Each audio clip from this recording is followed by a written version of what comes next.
দেখো তাহলে আজকে আমরা আচ্ছা am I visible and audible? Yes. Yes, thank you.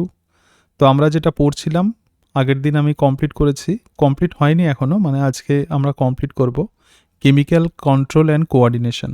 ঠিক আছে, তার মানে এটা ছিল হরমোন সম্পর্কে আমরা পড়ছিলাম। তো আগের দিন আমরা পিটুইটারি পড়েছি, তার সঙ্গে সঙ্গে পিটুইটারি গ্ল্যান্ড সম্পর্কে আমরা পড়েছি এবং হাইপোথ্যালামাস পড়েছি, এবং আমরা আইডিয়া নিয়েছিলাম যে প্রকৃতপক্ষে হরমোনস কাকে বলে। তার সঙ্গে সঙ্গে বিভিন্ন ইনফরমেশান দেখতে পাচ্ছি, একদম এনসিআরটি বেসড এক্ষেত্রে নোটস করেছি। আর অন্য কোথাও থেকে পড়ার কোনো দরকার নেই, ঠিক আছে, মানে এগুলো পড়লেই তোমাদের হয়ে যাবে। তো আমরা যে পর্যন্ত পড়েছিলাম মোস্ট প্রবাবলি আমরা এডিএইচ পর্যন্ত পড়েছিলাম, তাই তো? ঠিক আছে, কোন পর্যন্ত পড়েছিলাম বলো? এডিএইচ নাকি পিনিয়াল গ্ল্যান্ড? আচ্ছা, পিনিয়াল গ্ল্যান্ড থেকে আজকে হবে। হ্যাঁ, ঠিক আছে। Pineal gland, thyroid gland তো হয়ে গেছে। আচ্ছা, থাইরয়েড গ্ল্যান্ড কমপ্লিট হয়ে গেছে, তাই তো? থাইরয়েড গ্ল্যান্ড কমপ্লিট হয়ে গেছে আমাদের। থাইরয়েড গ্ল্যান্ড আগের দিন পড়িয়েছিলাম, আগের দিন থাইরয়েড গ্ল্যান্ড পড়িয়েছিলাম, হ্যাঁ তাই তো? ফলিকল, হ্যাঁ। হ্যাঁ, থাইরয়েড গ্ল্যান্ড আমরা পড়েছিলাম আগের দিন, কিভাবে আয়োডিন তৈরি হচ্ছে, মানে আয়োডিন কিভাবে থাইরক্সিন হরমোন তৈরি করছে, ক্রেটিনিজম, হ্যাঁ, মিড গেটস, এগুলো সব পড়িয়েছিলাম আগের দিন। তো গ্রেভস ডিজিজ সম্পর্কেও বলেছিলাম। তো আজকে আমরা যেটা পড়বো সেটা হচ্ছে আরও একটি ইম্পর্ট্যান্ট গ্ল্যান্ড, এবং সেটি হলো প্যারাথাইরয়েড গ্ল্যান্ড। দেখ, প্যারাথাইরয়েড গ্ল্যান্ড প্রধানত কোথায় থাকে? তো থাইরয়েড গ্ল্যান্ডের যে দুটো লিম্ব আছে, মানে যে দুটো লোব আছে, লিম্ব বলছি, যে দুটো লোব আছে, যেমন ধরা যাক আমরা দেখেছিলাম যে আগের দিন থাইরয়েড গ্ল্যান্ড ছিল প্রধানত এরকম বাটারফ্লাই শেপেড। তাহলে এই যে বাটারফ্লাই শেপের যে থাইরয়েড গ্ল্যান্ড আছে, তো সেটাকে যদি আমরা তুলে নিই, এরকম যদি আমরা তুলে নিই, তাহলে তুলে নিয়ে তার ভেন্ট্রাল সাইডে যদি আমরা দেখি, ঠিক আছে, বলছে এক্ষেত্রে এমবিডেড ইন ব্যাক। তো সেটাকে যদি আমরা দেখি তাহলে প্রত্যেকটা লোবে একটা দুটো আর একটা দুটো, মানে দুটো করে মোট 4টে প্যারাথাইরয়েড গ্ল্যান্ড থাকে। তো প্যারাথাইরয়েড গ্ল্যান্ড যেখান থেকে অরিজিন করে সেটা হচ্ছে একটোডার্ম। আমরা জানি যে আমাদের 3টে জার্ম লেয়ার থাকে, একটা একটোডার্ম, একটা মেসোডার্ম আর একটা এন্ডোডার্ম। সুতরাং প্যারাথাইরয়েড গ্ল্যান্ড প্রধানত অরিজিন করে কোথা থেকে? একটোডার্ম থেকে। যদিও এনসিআরটিতে একদম এই কোথা থেকে অরিজিন করছে সেটা মেনশন করা নেই, তবু আমি এক্ষেত্রে লিখে দিয়েছি। এবং দেখো 4টে প্যারাথাইরয়েড গ্ল্যান্ড প্রেজেন্ট, যেটা বলছিলাম। তো প্যারাথাইরয়েড গ্ল্যান্ডের সংখ্যা তাহলে কতগুলো? 4টে parathyroid gland present or remain embedded on the back side of thyroid. তাহলে এখানে দেখ, এখানে থাইরয়েড গ্ল্যান্ড দেখতে পাচ্ছি, এবং থাইরয়েড গ্ল্যান্ডের এক্ষেত্রে আমরা দুটো লোব দেখতে পাচ্ছি, এবং এই দুটো লোব পরস্পরের সঙ্গে যে কানেকশন দিয়ে যুক্ত থাকে তার নাম হচ্ছে ইস্থমাস। তো তার ব্যাক সাইডে এমবিডেড মানে কি এখানে লুকিয়ে থাকে, ঠিক আছে। One pair in each lobe, প্রত্যেকটা লোবে দুটি করে প্রধানত প্যারাথাইরয়েড গ্ল্যান্ড থাকে, এবং parathyroid gland secret only one peptide hormone. আগে আমরা যেটা দেখছিলাম থাইরয়েড গ্ল্যান্ড থেকে থাইরক্সিন সিক্রেটেড হয়, T3 T4 সিক্রেটেড হয়, কিন্তু প্যারাথাইরয়েড গ্ল্যান্ড কেবলমাত্র একটি হরমোন ক্ষরণ করে, এবং এই যে হরমোনটা এটা কিন্তু পেপটাইড হরমোন, ঠিক আছে। বিভিন্ন হরমোনের কেমিক্যাল নেচারগুলোও আমাদেরকে জানতে হবে, যেমন সোমাটোট্রপিক হরমোন, তার সঙ্গে সঙ্গে যে সেক্স হরমোন যেগুলো আছে টেস্টোস্টেরন, তো সেগুলো স্টেরয়েড হরমোন, ঠিক আছে। তাহলে প্যারাথাইরয়েড গ্ল্যান্ড থেকে যে হরমোন সিক্রেটেড হয় তো সেটা পেপটাইড হরমোন, এবং এই হরমোনটার নাম হলো প্যারাথ হরমোন। তাহলে প্যারাথাইরয়েড গ্ল্যান্ড থেকে কি হরমোন সিক্রেটেড হয়? প্যারাথ হরমোন, বা এটাকে পিটিএইচ বলা হয়, বা এটাকে কলিপস হরমোনও বলা হয়। তাহলে প্যারাথাইরয়েড গ্ল্যান্ড হরমোনের এতগুলো নাম আছে। প্যারাথাইরয়েড গ্ল্যান্ড কিন্তু হাইপার ক্যালসেমিক, ভেরি ভেরি ইম্পর্টেন্ট। এটা রক্তে ক্যালসিয়ামের পরিমাণ বাড়ায়। দেখো, ইনক্রিজ ব্লাড ক্যালসিয়াম লেভেল। এখানে দেখ, মনে কর ধর প্যারাথাইরয়েড যে হরমোন আছে, তাহলে এখানে আমি ব্লাড ভেসেলস এঁকেছি, এবং এখানে ক্যালসিয়াম কত পরিমাণে আছে? অনেকটা বেশি ক্যালসিয়াম আছে। তাহলে প্যারাথাইরয়েড যে হরমোন বা প্যারাথ হরমোনের মেন ফাংশন কি? রক্তে, মাথায় রাখবে, ব্লাডেতে ক্যালসিয়ামের লেভেল বাড়ানো। আর ক্যালসিটোনিন ঠিক তার বিপরীত কাজ করে, যে তার থাইরয়েড গ্ল্যান্ডের প্যারাফলিকুলার সেল থেকে সিক্রেটেড হয়। এটা কিন্তু ব্লাড ভেসেলসের মধ্যে কী করছে? ক্যালসিয়ামের পরিমাণ কমিয়ে দিচ্ছে, ঠিক আছে। তার মানে যখন দুটো হরমোন পরস্পরের বিপরীত কাজ করে, তো তখনই তাকে আমরা বলবো অ্যান্টাগনিস্ট। সুতরাং এক্ষেত্রে আমরা দেখলাম যে প্যারাথ হরমোন যেটা, সেটা ব্লাড ক্যালসিয়াম লেভেল বাড়াচ্ছে, এলিভেট করছে, whereas calcitonin blood calcium level কমাচ্ছে। এখন ঘটনা হচ্ছে কিভাবে এই প্যারাথাইরয়েড গ্ল্যান্ড থেকে সিক্রেটেড হরমোন কিভাবে ব্লাড ক্যালসিয়াম লেভেল বাড়ায় সেটা আমাদেরকে জানতে হবে, রাইট? তো ব্লাডে তাহলে ক্যালসিয়ামের পরিমাণ একটা স্পেসিফিক থাকবে, অ্যামাউন্ট স্পেসিফিক থাকবে অবভিয়াসলি, যেরকম ব্লাড গ্লুকোজ একটা স্পেসিফিক লেভেলে থাকে 80 থেকে 120 mg পার 100 ml ব্লাড, তো সেরকমভাবে ক্যালসিয়ামও কিন্তু স্পেসিফিক থাকে। বলছে 100 ml ব্লাডে নর্মালি ক্যালসিয়াম কত থাকবে, 12 mg ক্যালসিয়াম থাকে। তো এই 12 mgর পরিমাণ যদি কমে যায় তখনই এই প্যারাথাইরয়েড গ্ল্যান্ড থেকে প্যারাথ হরমোন সিক্রেটেড হয়। এবং adult human body contain 1 KG calcium. একটা মানুষ তার ওয়েট যদি 70 কেজি হয় তো 70 কেজি মানুষের দেহতে কত পরিমাণ ক্যালসিয়াম থাকবে, অন্তত 1 কেজি ক্যালসিয়াম থাকবে। এবং এই যে ক্যালসিয়াম থাকে তার 99% কিন্তু প্রেজেন্ট ইন বোন। তার মানে মানুষের দেহতে যা পরিমাণে ক্যালসিয়াম থাকে সেটা যদি 1 কেজি হয় তার 99% কিন্তু বোনসের মধ্যেই থাকে। এবং দেখ ক্যালসিয়ামের এই রেগুলেশন কিন্তু খুব গুরুত্বপূর্ণ, এবং calcium is regulated by 3 hormones, 3টে হরমোন এবং 3টে অর্গ্যান। তার মানে ক্যালসিয়াম রেগুলেশন 3টে হরমোন দিয়ে হচ্ছে এবং 3টে অর্গ্যানের ওপরে এই হরমোনগুলো কাজ করে। প্রথম যে হরমোন আজকে আমাদের পড়ার বিষয় তো সেটা হচ্ছে প্যারাথ হরমোন। এছাড়া যে হরমোন আছে সেটা হচ্ছে ক্যালসিটোনিন এবং ভিটামিন ডি। ঠিক আছে, আমরা প্রত্যেকেই জানি যে ভিটামিন ডি যেটা সানলাইটে তৈরি হয়, তো সেই জন্য এটাকে সানশাইন ভিটামিন বলা হয়, এবং সেটাও কিন্তু আমাদের বোনসের মধ্যে ক্যালসিয়ামের পরিমাণকে বৃদ্ধি করে। ঠিক আছে, কিন্তু আমরা মেনলি যেখানে ফোকাস করব সেটা হচ্ছে প্যারাথ হরমোন। তো 3টে অর্গ্যান বলতে এখানে কি কি আছে, বোনস আছে, ইন্টেস্টাইন আছে এবং কিডনি আছে। দেখ প্যারাথ হরমোন কিভাবে বোনসের ওপর কাজ করে। বোনস যে আছে তো সেই বোনস থেকে ক্যালসিয়ামকে বের করে নেয়, বের করে নিয়ে কোথায় দেবে, অবভিয়াসলি সেটা ব্লাড ভেসেলসে দেবে। তাহলে ক্যালসিয়াম বোনসের মধ্যে সঞ্চিত ছিল, তো সেখান থেকে বের করছে, বের করে কোথায় দিচ্ছে, ব্লাড ভেসেলসে, রক্তের মধ্যে সেটা দিয়ে দিচ্ছে। তার মানে ক্যালসিয়ামের পরিমাণ ব্লাডেতে বেড়ে যাচ্ছে, এবং এই ঘটনাটাকেই বলা হচ্ছে ডিসসলিউশন, বা এটাকে বলা হয় ডিমিনারালাইজেশন। তাহলে ক্যালসিয়াম বোনস থেকে বেরোচ্ছে, so parathyroid hormone acts on bones and stimulate the bone resorption. বোন রিসপশন এই টার্মটার মানে কি, তার মানে হচ্ছে take calcium from the bone to the blood. তার মানে এই ক্যালসিয়াম বোনস থেকে কোথায় চলে আসছে, ব্লাডে চলে আসছে। সুতরাং অবভিয়াসলি প্যারাথ হরমোন ব্লাড ক্যালসিয়াম লেভেলকে বাড়িয়ে দিচ্ছে। সুতরাং এইভাবে এই যে ফার্স্ট অর্গ্যান আমরা দেখে নিলাম বোনসের ওপর প্যারাথ হরমোন কীভাবে কাজ করছে। সেকেন্ড, কিডনির ওপর কিভাবে কাজ করছে দেখ। বলছে resorption of the calcium from the renal tubule এবং directly stimulate the uptake of calcium from the distal convoluted tubule. আমরা জানি যে নেফ্রনের মধ্যে প্রধানত এরকম প্রক্সিমাল কনভলিউটেড টিউবুল থাকে, ডিস্টাল কনভলিউটেড টিউবুল থাকে। তাহলে নেফ্রনের মধ্য দিয়ে ক্যালসিয়াম ইউরিনের মধ্য দিয়ে বেরিয়ে আসার কথা, কিন্তু প্যারাথ হরমোন কোথায় কাজ করছে, ডিস্টাল কনভলিউটেড টিউবুলের ওপর কাজ করে এই ক্যালসিয়ামকে আবার দেহের মধ্যে নিয়ে চলে যাচ্ছে। সুতরাং reabsorption of the calcium from the renal tubule, এক্ষেত্রে রেনাল টিউবুল বলতে আমরা ডিস্টাল কনভলিউটেড টিউবুলকে বলছি, so directly stimulate uptake of calcium from DCT. তার মানে সেকেন্ড অর্গান আমরা দেখলাম।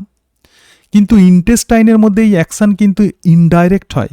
তার মানে কি, আমাদের যে ডাইজেস্টিভ সিস্টেম আছে সেখানে ইন্টেস্টাইন থাকে, তো সেই ইন্টেস্টাইনে এই অ্যাকশন কিন্তু ডিরেক্টলি হয় না, ইনডিরেক্টলি হয়। প্যারাথাইরয়েড হরমোন তাহলে কিভাবে কাজ করে দেখ। এটা প্রথমে কিডনির ওপর কাজ করে, এবং কিডনির ওপর কাজ করে promote the activation of the vitamin D, vitamin ডিকে অ্যাক্টিভ করে, এবং এই vitamin D increase calcium absorption from the digestive food. তার মানে এই যে ডাইজেস্টেড যে ফুড আছে তার মধ্যে ক্যালসিয়াম থাকে, তো সেই ক্যালসিয়াম রিঅ্যাবসর্পশন হচ্ছে কোনটা দিয়ে, ভিটামিন ডি দিয়ে। এখানে ডিরেক্টলি কিন্তু প্যারাথ হরমোন কাজ করছে না, এখানে ভিটামিন ডি এর থ্রু দিয়ে কাজ করছে। তাহলে এক্ষেত্রে ইন্টেস্টাইনের মধ্যে প্যারাথ হরমোনের যে ফাংশন সেটা কিন্তু ইনডিরেক্ট হচ্ছে। সুতরাং সমগ্র বিষয়টা একটু দেখে নাও। যদি কোনোভাবে ব্লাড ক্যালসিয়াম লেভেল যদি কমে যায় তাহলে প্যারাথাইরয়েড গ্ল্যান্ড সিক্রেট প্যারাথ হরমোন, তো সেটা সরাসরি কার ওপর কাজ করছে, বোনসের ওপর কাজ করে বোনস থেকে কি করছে, ক্যালসিয়ামকে প্রধানত অ্যাবসর্ব করে নিচ্ছে, এবং কিডনির ওপর সরাসরি কাজ করছে, তাহলে ডিসিটি থেকে ক্যালসিয়াম অ্যাবসর্ব হয়ে যাচ্ছে। এর সাথে সাথে কিডনি থেকে প্রধানত ভিটামিন ডি কিডনিকে অ্যাক্টিভ করে দিচ্ছে, এবং করে দিয়ে সেটা ইন্টেস্টাইনের ওপর কাজ করছে। তাহলে দেখ এখানে কিন্তু ডিরেক্ট আমি কোনো লাইন আঁকিনি, ভিটামিন ডি এর থ্রু দিয়ে ইন্টেস্টাইন থেকে ক্যালসিয়াম অ্যাবসর্বড হয়ে যাচ্ছে, কোথায় যাবে? অবভিয়াসলি ব্লাডে যাবে। সুতরাং এইভাবে প্যারাথরমোন তিনটে অর্গ্যানসের ওপর কাজ করে ব্লাড ক্যালসিয়াম লেভেলকে বাড়ায়। সো অ্যালং উইথ থাইরোক্যালসিটোনিন, যেটা বলছিলাম যে ক্যালসিটোনিন, তো থাইরোক্যালসিটোনিনের সঙ্গে play significant role in calcium balance in body. তাহলে থাইরোক্যালসিটোনিনের সাহায্যে এই প্যারাথরমোন এইভাবে ক্যালসিয়াম ব্যালেন্সকে আমাদেরকে মেনটেন করে। ঠিক আছে, তাহলে দেখ এখানে যদি আমরা দেখি, যদি কোনোভাবে ব্লাড ক্যালসিয়াম লেভেল বেড়ে যায় তখন কি হবে? ব্লাড ক্যালসিয়াম লেভেল বেড়ে গেলে এখানে ক্যালসিটোনিন সিক্রেটেড হবে, কারণ ক্যালসিটোনিন কি করে? ব্লাড ক্যালসিয়াম লেভেলকে কমায়। তাহলে ক্যালসিটোনিন কিন্তু হাইপোক্যালসেমিক। হাইপোক্যালসেমিক মানে কি? যেখানে ক্যালসিয়ামের পরিমাণ কমায় যেটা, তো সেটাই হচ্ছে হাইপোক্যালসেমিক। তাহলে যখনই ব্লাড ক্যালসিয়াম লেভেল বেড়ে যায় তখন ক্যালসিটোনিন সিক্রেটেড হয়, এবং তার ফলে রেজাল্ট কি হবে? ব্লাড ক্যালসিয়াম লেভেল এক্ষেত্রে কমে যাবে। আবার ব্লাড ক্যালসিয়াম লেভেল যদি কমে যায় তখন কি হবে? প্যারাথরমোন সিক্রেটেড হবে, যেটা হাইপার ক্যালসেমিক। তার ফলে রেজাল্ট কি হবে? ব্লাড ক্যালসিয়াম লেভেল বেড়ে যাবে। বোঝা গেল? ঠিক আছে, ক্লিয়ার? বুঝতে পেরেছো তো? ঠিক আছে, হ্যাঁ। আচ্ছা। সুতরাং প্যারাথরমোন কিভাবে কাজ করে আমরা দেখলাম।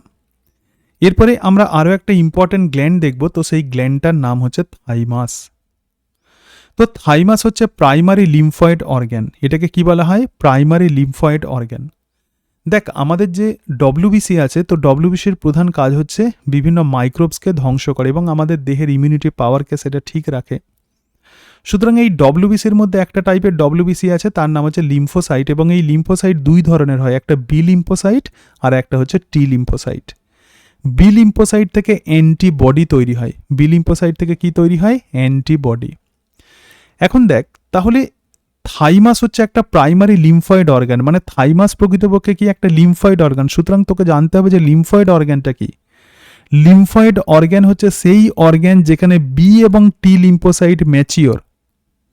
তাহলে প্রাইমারি লিম্ফয়েড অর্গান দুই ধরনের হয়, একটা থাইমাস, থাইমাসের মধ্যে টি লিম্ফোসাইট ম্যাচিওর করে, আর বি লিম্ফোসাইট ম্যাচিওর করে কোথায়? বোন ম্যারোতে। ঠিক আছে, তাহলে এখানে আমরা দেখতে পাচ্ছি যে থাইমাসের মধ্যে যেহেতু টি লিম্ফোসাইট ম্যাচিওর করছে, এবং এটা হচ্ছে একটা প্রাইমারি লিম্ফয়েড অর্গান। তাহলে আমরা নেক্সট যে গ্ল্যান্ড দেখতে পাচ্ছি সেটা হচ্ছে thymus gland. So thymus gland আর কিছুই নয়, এটা হচ্ছে প্রাইমারি লিম্ফয়েড অর্গান, যার মধ্যে আমাদের immunity boosting T lymphocyte cell mature হয়। তো থাইমাস কোথায় থাকে? দেখ, লোকেটেড বিটুইন দ্য লাংস। তাহলে এখানে আমরা দেখতে পাচ্ছি দুটো লাংস আছে, এখানে আমরা দেখতে পাচ্ছি দুটো লাংস আমি এঁকেছি, এবং সেই দুটো লাংসের মাঝখানে প্রধানত এই থাইমাস গ্ল্যান্ড থাকে। বিহাইন্ড স্টারনাম, স্টারনামের পিছনের দিকে থাকে, আমাদের বুকের কাছে যে স্টারনাম থাকে তার পিছনের দিকে থাকে, on the ventral side of the aorta. Aorta হচ্ছে আমাদের প্রধান ধমনী, তো সেই অ্যাওটার ভিন্ট্রাল সাইডে থাকে। এখানে আমি সবকটা ডায়াগ্রাম কেন লিখে দিয়েছি? কারণ এনসিইআরটিতে এই টার্মটাই মেনশন করা আছে, সেই জন্য ডায়াগ্রামের সাহায্যে বোঝার জন্য এর পজিশন লিখে দিয়েছি। ঠিক আছে, লোকেটেড বিটুইন লাংস, দুটো লাংসের মাঝখানে থাকবে, behind sternum, on the ventral side of aorta. So thymus gland হচ্ছে only gland that shrinks or reduce in size with age. তাহলে যখন শৈশবে আমরা যখন থাকি তখন থাইমাস গ্ল্যান্ড অনেক বড় থাকে, কিন্তু ধীরে ধীরে আমাদের যখন বয়স বাড়ে তখন থাইমাস গ্ল্যান্ড ছোট হতে থাকে। বলছে থাইমাস গ্ল্যান্ডের ওয়েট দেখ, যখন আমরা জন্মাই তখন এর ওয়েট কত থাকে? 10 থেকে 15 গ্রাম। যখন পিউবার্টি পিরিয়ডে কত থাকে? 30 থেকে 40 গ্রাম। সো পিউবার্টি পিরিয়ড মানে বয়স সন্ধিকালে এটা লার্জেস্ট ইন সাইজ, সব থেকে বড় হয়, এবং পরবর্তীকালে যখন আমরা মানে বয়স যত আমাদের বাড়বে তত কিন্তু এই থাইমাস গ্ল্যান্ড ছোট হতে থাকবে। Degenerate in the old individual show decrease production of the thymosin, এবং as a result immune response in the old person become weak. তাহলে বয়স্করা কেন বিভিন্ন রকম রোগে আক্রান্ত হয়? কারণ যখন বয়স যত আমাদের বাড়তে থাকে তত থাইমাস গ্ল্যান্ড তত ছোট হতে থাকে। অনলি গ্ল্যান্ড যেটা বয়স বাড়লে ছোট হয়, ভেরি ভেরি ইম্পর্ট্যান্ট। ঠিক আছে, তাহলে যেহেতু বয়স হলে এই থাইমাস গ্ল্যান্ডের সাইজ যেহেতু ছোট হয়ে যাচ্ছে, সেই জন্য থাইমাস গ্ল্যান্ড থেকে একটা হরমোন সিক্রেটেড হয়, তার নাম হচ্ছে থাইমোসিন, তো তারও পরিমাণ কমতে থাকে, এবং সেই জন্যই পিউবার্টি পিরিয়ডে আমাদের ইমিউনিটি পাওয়ার সব থেকে বেশি থাকে। ক্লিয়ার? এটুকু বোঝাতে পেরেছি? প্রচুর ইম্পর্ট্যান্ট এটা। আচ্ছা, এবার দেখ থাইমাস গ্ল্যান্ডের যদি আমরা স্ট্রাকচার দেখি, যদি এটা এনসিইআরটিতে মেনশন করা নেই তবু আমি স্ট্রাকচারটা লিখে দিয়েছি যাতে বুঝতে পারিস, যাতে একটা কনসেপশন ক্লিয়ার হয়। So this is consist of the two lobes connected by isthmus. তাহলে থাইমাস গ্ল্যান্ডে দুটো লোব থাকে, এটা একটা লোব আর এটা একটা লোব, এবং প্রত্যেকটা লোবে দেখ আউটার কটেক্স, তাহলে প্রত্যেকটা লোবের দুটো পোর্শন, একদম বাইরের দিকে যে পোর্শনটা থাকে তার নাম হচ্ছে outer cortex. Also present the macrophage. তো আউটার কটেক্সে ম্যাক্রোফাজ থাকে। ম্যাক্রোফাজ হচ্ছে সেই সমস্ত সেল যেগুলো জীবাণুকে খেয়ে নেয়, গিলে খেয়ে নেয়। এবং large number of the precursor of T lymphocyte, তার মানে টি লিম্ফোসাইটের প্রিকারসার মানে কি, এখান থেকে টি লিম্ফোসাইট তৈরি হবে যেটা প্রধানত আমাদের ইমিউনিটি সিস্টেমকে হেল্প করে। তাহলে large number of the precursor or the T lymphocyte or the thymocyte এই কটেক্স অঞ্চলে থাকে।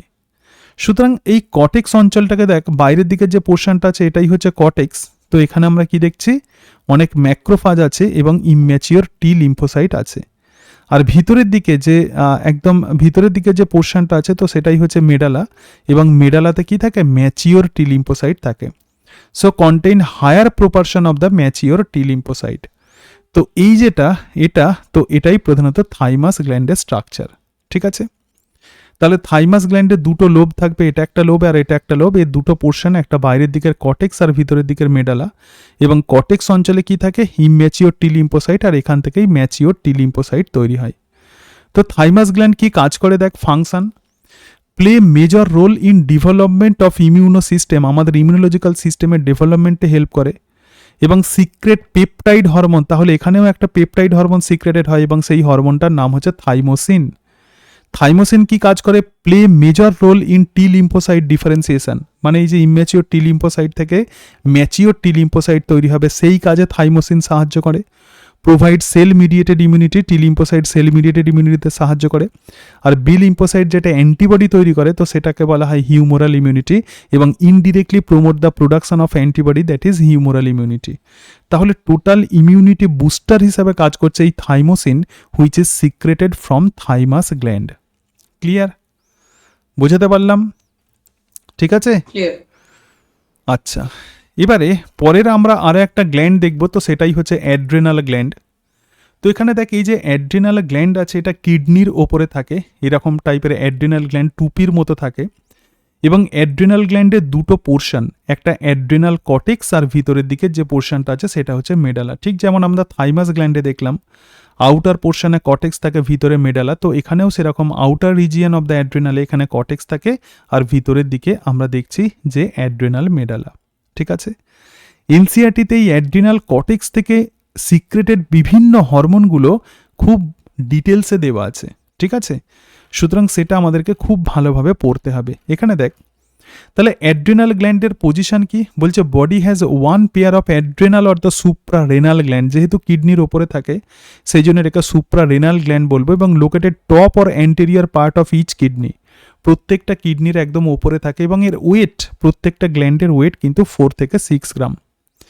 এবং এর স্ট্রাকচার কি বলছে, প্রত্যেকটা gland composed of 2 types of tissue, প্রত্যেকটা গ্ল্যান্ড 2 ধরনের টিস্যু দিয়ে তৈরি। বাইরের দিকের যে টিস্যুটা আছে তো সেটাকেই বলে অ্যাড্রেনাল কটেক্স। তো অ্যাড্রেনাল কটেক্স হচ্ছে আউটার টিস্যু, দেখ এখানে অ্যাড্রেনাল কটেক্স এই কালারে এঁকেছি, এটা হচ্ছে আউটার টিস্যু। এবং 72% অফ দ্য গ্ল্যান্ড, মানে এই গ্ল্যান্ডের ম্যাক্সিমাম পোর্শনই কিন্তু অ্যাড্রেনাল কটেক্স। আর অ্যাড্রেনাল মেডালা কিন্তু সেন্ট্রালি লোকেটেড, একদম দেখ কেন্দ্রেতে অ্যাড্রেনাল মেডালা থাকে, এবং তার মানে এটা 28% অফ দ্য গ্ল্যান্ড।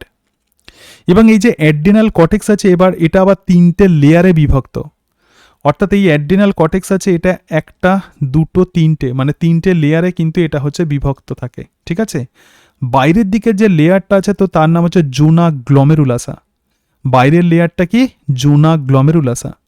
মাঝখানে যে লেয়ারটা থাকে, মানে এই যে লেয়ারটা থাকে তো সেটাই হচ্ছে জোনা ফ্যাসিকিউলাটা, আর ভিতরের দিকে যে লেয়ারটা থাকে তার নাম হচ্ছে জোনা রেটিকিউলারিস।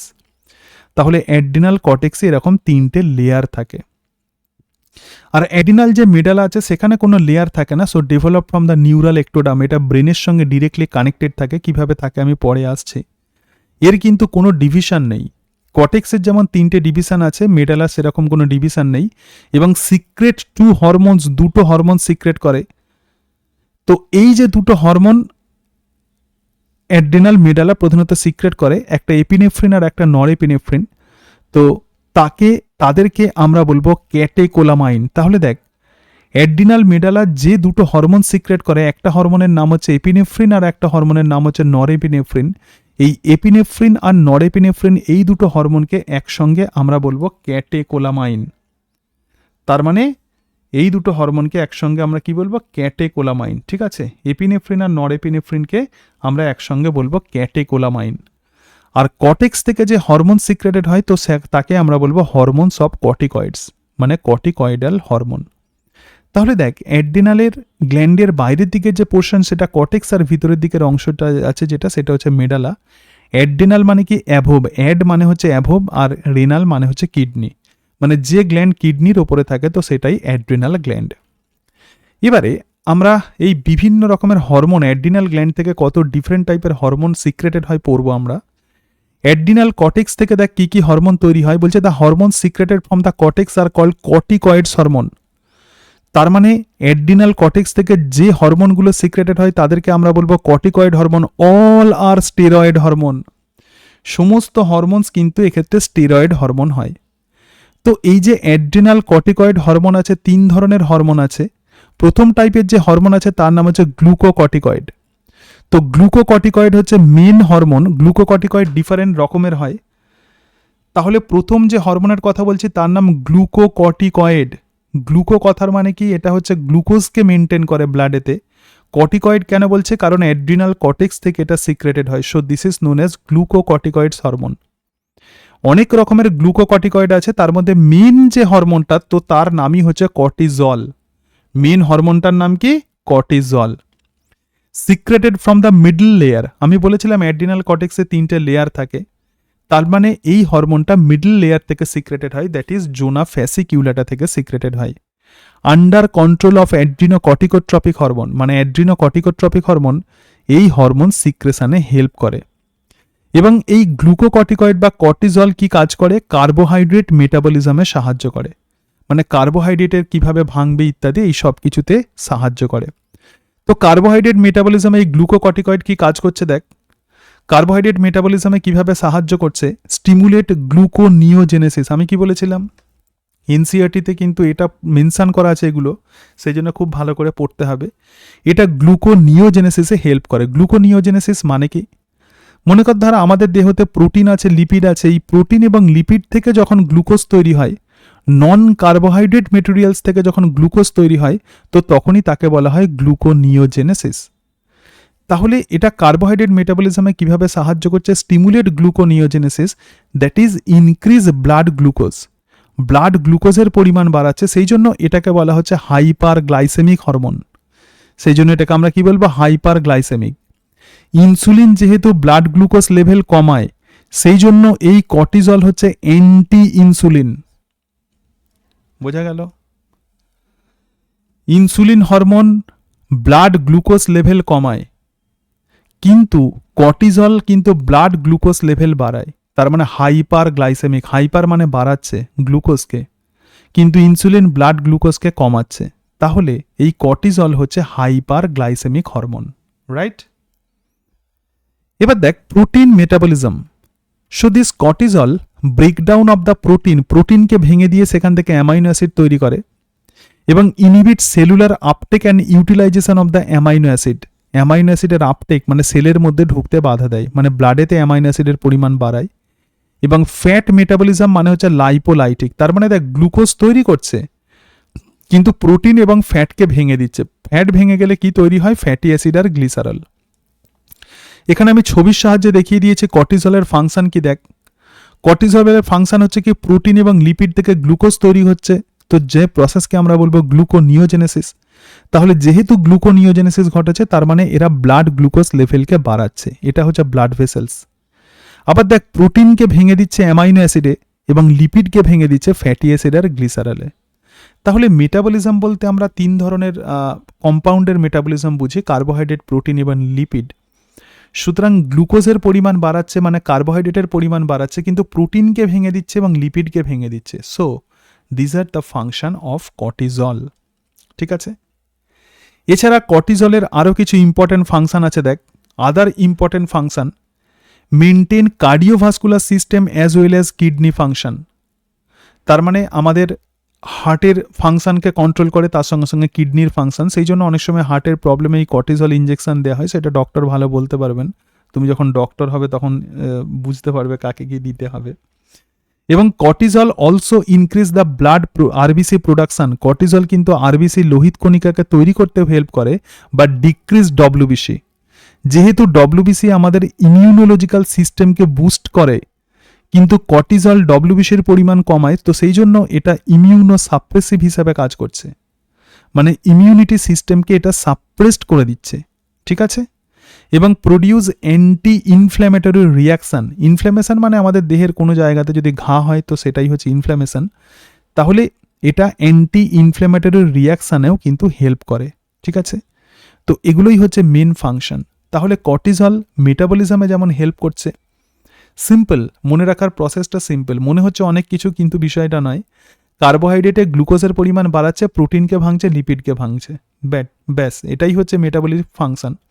এবং অন্যান্য ইম্পর্ট্যান্ট ফাংশন হচ্ছে আমাদের যে মেজর ভাইটাল অর্গান আছে হার্ট এবং কিডনি, তার ফাংশনকে কন্ট্রোল করে এবং আরবিসির পরিমাণ বাড়ায় আর ডব্লিউবিসির পরিমাণ কমায়, ঠিক আছে, ক্লিয়ার। এবার দেখো বলছে hyper secretion of the glucocorticoid. এই গ্লুকোকর্টিকয়েডের যদি বেশি সিক্রেশন হয় তখন যে রোগটা হয় তার নাম কুশিং সিনড্রোম। গ্লুকোকর্টিকয়েডের বেশি সিক্রেশন যদি হয় তাহলে যে রোগটা হয় তো সেটাকে বলা হয় Cushing syndrome. Deposition of the fat under skin. স্কিনের নিচেতে ফ্যাটের ডিপোজিশন হয়, তার ফলে মুন ফেস, আমাদের মুখটা গোলাকার হয়ে যায়। বাফেলো হাম্প, পিঠের দিকে, বাফেলো মানে কি, এই যে মানে গরু, ঠিক আছে, পুরুষ যে গরু, তো তার পিঠের দিকে কুঁজ থাকে, তো সেরকম টাইপের পিঠেতে আমাদের ফ্যাটের একটা ডিপোজিশন হয়, তো তাকে বলা হয় বাফেলো হাম্প। এবং অবভিয়াসলি ব্লাড গ্লুকোজ লেভেল বাড়াবে এবং ব্লাড প্রেসারকেও বাড়াবে, ঠিক আছে। Cortisol called stress hormone. কর্টিজলকে স্ট্রেস হরমোন বলা হয় কারণ এটা life saving hormone during the stress. যখন স্ট্রেসফুল কন্ডিশন হয় তখন অনেক সময় কর্টিজল ইঞ্জেকশন দিয়ে রোগীকে বাঁচানো হয়, তো সেই জন্য কর্টিজলকে বলা হয় লাইফ সেভিং হরমোন, ঠিক আছে। তাহলে এই গ্লুকোকর্টিকয়েডের হাইপার সিক্রেশনে যে রোগ হয় তো সেটাই হচ্ছে কুশিং সিনড্রোম। সেকেন্ড যে হরমোন আছে অ্যাড্রিনাল কর্টেক্স থেকে সিক্রেটেড হয়, তো সেটা হচ্ছে মিনারেলোকর্টিকয়েড। গ্লুকোকর্টিকয়েড সেকেন্ড হরমোন হচ্ছে মিনারেলোকর্টিকয়েড। এটা কিন্তু আউটার রিজিয়ান থেকে তৈরি হয়। তাহলে প্রথমটা যেটা মিডল রিজিয়ান থেকে তৈরি হচ্ছিল, এটা outer region, that is zona glomerulosa is responsible for secretion of this mineralocorticoid. Mineralocorticoid নাম দেখেই আমরা বুঝতে পারছি এটা মিনারেল মেটাবলিজমে, মানে মিনারেলসের পরিমাণকে ঠিকঠাক রাখে। বলছে corticoids which regulate balance of water, যেটা আমাদের ওয়াটারকে ব্যালেন্স করে, and electrolytes in the body. দেখ, যদি এরকম হয় কোনো একটা জায়গা আছে, তো সেখানে যদি কোনোভাবে সলিউড বা ইলেকট্রোলাইটস মানে কি কোনো আয়নের পরিমাণ যদি বেশি থাকে, তাহলে সেই জায়গাটা ওয়াটারকে রিঅ্যাবসর্ব করবে। তাহলে ওয়াটারের সঙ্গে ইলেকট্রোলাইটের কিন্তু সম্পর্ক খুব মানে কম্প্যাক্ট সম্পর্ক। সুতরাং corticoid regulate the balance of water and electrolytes in the body. এবং অনেক রকমের কর্টিকয়েডস আছে মিনারেলোকর্টিকয়েড, তার মধ্যে ইম্পর্টেন্ট মিনারেলোকর্টিকয়েড যেটা, তো সেটা হচ্ছে অ্যালডোস্টেরন। কি? অ্যালডোস্টেরন, ঠিক আছে। অ্যালডোস্টেরন মেইন হরমোন, এটুকু মাথায় রাখতে হবে তোকে যে অ্যালডোস্টেরন কোন টাইপের হরমোন। সুতরাং অ্যালডোস্টেরন মিনারেলোকর্টিকয়েড। কর্টিজল কোন টাইপের হরমোন, সেটা হচ্ছে গ্লুকোকর্টিকয়েড, ঠিক আছে। এবং under control of rash, renin angiotensin sympathetic system দিয়ে এটা কন্ট্রোল হয়, ঠিক আছে। তাহলে আগে আমরা দেখেছিলাম এসিটিএইচ দিয়ে কন্ট্রোল হচ্ছে গ্লুকোকর্টিকয়েডের সিক্রেশন, মিনারেলোকর্টিকয়েডের সিক্রেশন হচ্ছে র্যাস সিস্টেম দিয়ে, ঠিক আছে, clear. Renin angiotensin adrenal sympathetic system. সুতরাং মিনারেলোকর্টিকয়েড কি কাজ করছে দেখ, অ্যালডোস্টেরন। অ্যালডোস্টেরন কি করছে, ব্লাডে Na+ এর পরিমাণ বাড়াচ্ছে। আর এটুকু মাথায় রাখবি, যেখানেই সোডিয়াম যাবে সেখানেই জল যাবে। তাহলে যেহেতু ব্লাডে Na+ এর পরিমাণ বেড়ে যাচ্ছে, তার মানে অবভিয়াসলি ব্লাডেতে জলের পরিমাণ বেড়ে যাচ্ছে। কোনো একটা জায়গাতে যদি জলের পরিমাণ বাড়ে তাহলে সেখানে জলের চাপও বাড়বে, তাহলে আমাদের ব্লাড প্রেশারও কিন্তু বেড়ে যাবে, ক্লিয়ার। কি বললাম বোঝাতে পেরেছি? তাহলে দেখ, এটা ব্লাডে Na+ এর পরিমাণ বাড়াচ্ছে, ব্লাড H2 এর পরিমাণ বাড়াচ্ছে এবং বিপি বাড়াচ্ছে। তার সঙ্গে সঙ্গে পটাশিয়াম আর ফসফেটকে এলিমিনেট করে দিচ্ছে, তার মানে এদের পরিমাণকে কমাচ্ছে, ঠিক আছে। Aldosterone called the salt retaining hormone, যেহেতু অ্যালডোস্টেরন এনএ প্লাসকে আমাদের দেহের মধ্যে রেখে দিচ্ছে, তো সেই জন্য এটাকে সল্ট রিটেইনিং হরমোন বলা হয়। অ্যালডোস্টেরন কোথায় কাজ করে একটুখানি দেখো। So this is mainly acts on renal tubule, distal convoluted টিউবুলের ওপর কাজ করে। Reabsorption of the NA plus and water, sodium আর ওয়াটারকে কি করবে, রিঅ্যাবসর্ব করবে, যেটা বলছিলাম যে কিডনি থেকে রিঅ্যাবসর্ব করে এটাকে ব্লাডেতে দিয়ে দেবে। Excretion of the potassium and phosphate, potassium আর ফসফেটকে কিডনির মধ্যে ঢুকিয়ে দেবে, নেফ্রনের মধ্যে। সো মেনটেন দ্য ইলেকট্রোলাইটস, এবং এইভাবে আমাদের ইলেকট্রোলাইটসকে মেনটেন করে। এই যে সোডিয়াম পটাশিয়ামের অনেক সময় ইমব্যালেন্সই হয়, তো সেই বিষয়টা কিন্তু অনেক সময় আমাদের ব্রেনকে অ্যাফেক্ট করে। তাহলে এইভাবে তারা ইলেকট্রোলাইটসকে মেনটেন করে এবং বডি ফ্লুইড ভলিউম, আমাদের বডি ফ্লুইড ভলিউমকে মেনটেন করে, অসমোটিক প্রেসারকে মেনটেন করে এবং ব্লাড প্রেসারকে মেনটেন করে। ঠিক আছে, তার মানে বুঝতে পারছিস যে হরমোন কতটা ইম্পর্টেন্ট। তাহলে এখানে একটা ছবি দেখো, ছবিতে একটুখানি দেখে নাও মিনারেলোকর্টিকয়েড কি কাজ করছে। ব্লাডেতে এনএ প্লাসের পরিমাণ বাড়াচ্ছে, ওয়াটারের পরিমাণ বাড়াচ্ছে, কিন্তু পটাশিয়ামের পরিমাণ কমাচ্ছে, ফসফেটের পরিমাণ কমাচ্ছে। কমাচ্ছে মানে কি, সেটা আবার নেফ্রনের মধ্যে ঢুকে যাচ্ছে। তাহলে পটাশিয়াম নেফ্রনে ঢুকে গেল, আবার ফসফেটের ক্ষেত্রে কি হচ্ছে, নেফ্রনের মধ্যে ঢুকে যাচ্ছে, মানে এদের এলিমিনেশন ঘটাচ্ছে। আর এগুলো হচ্ছে রিঅ্যাবসর্পশন করছে। দেখ নেফ্রন থেকে এগুলো কোথায় নিয়ে চলে আসছে, আমাদের ব্লাডেতে নিয়ে চলে আসছে। যদি মিনারেলোকর্টিকয়েডের যদি এক্সেসিভ সিক্রেশন হয়, তাহলে যে রোগটা হয় তার নাম হচ্ছে কনস ডিজিজ। আগে আমরা দেখেছিলাম কুশিং সিনড্রোম, তো এখন আমরা দেখছি কনস সিনড্রোম। তার মানে অবভিয়াসলি এক্ষেত্রে কী হবে, সোডিয়াম পটাশিয়ামের imbalancy causes the irritation in the nervous system. তার ফলে আমাদের নার্ভাস সিস্টেমে সোডিয়াম পটাশিয়াম ইমব্যালেন্স হলে তার ইরিটেশন হবে। তো এইভাবে মিনারেলোকর্টিকয়েড আমাদের দেহতে মিনারেলসের পরিমাণকে ঠিক রাখে। এরপরে আরও একটা হরমোন আছে, তার নাম হচ্ছে সেক্স কর্টিকয়েড। এটা জোনা রেটিকিউলারিস থেকে সিক্রেটেড হয়। জোনা রেটিকিউলারিস একদম অ্যাড্রিনাল কর্টেক্সের ইনার সাইড। এটাও কিন্তু under control of ACTH, adrenocorticotropic hormone, এটা সিক্রেশনে হেল্প করে। এবং sex hormone secreted from the gonad. Generally আমাদের যে গোনাড থাকে, মানে টেস্টিস এবং ওভারি, সেখান থেকে সেক্স হরমোন সিক্রেটেড হয়।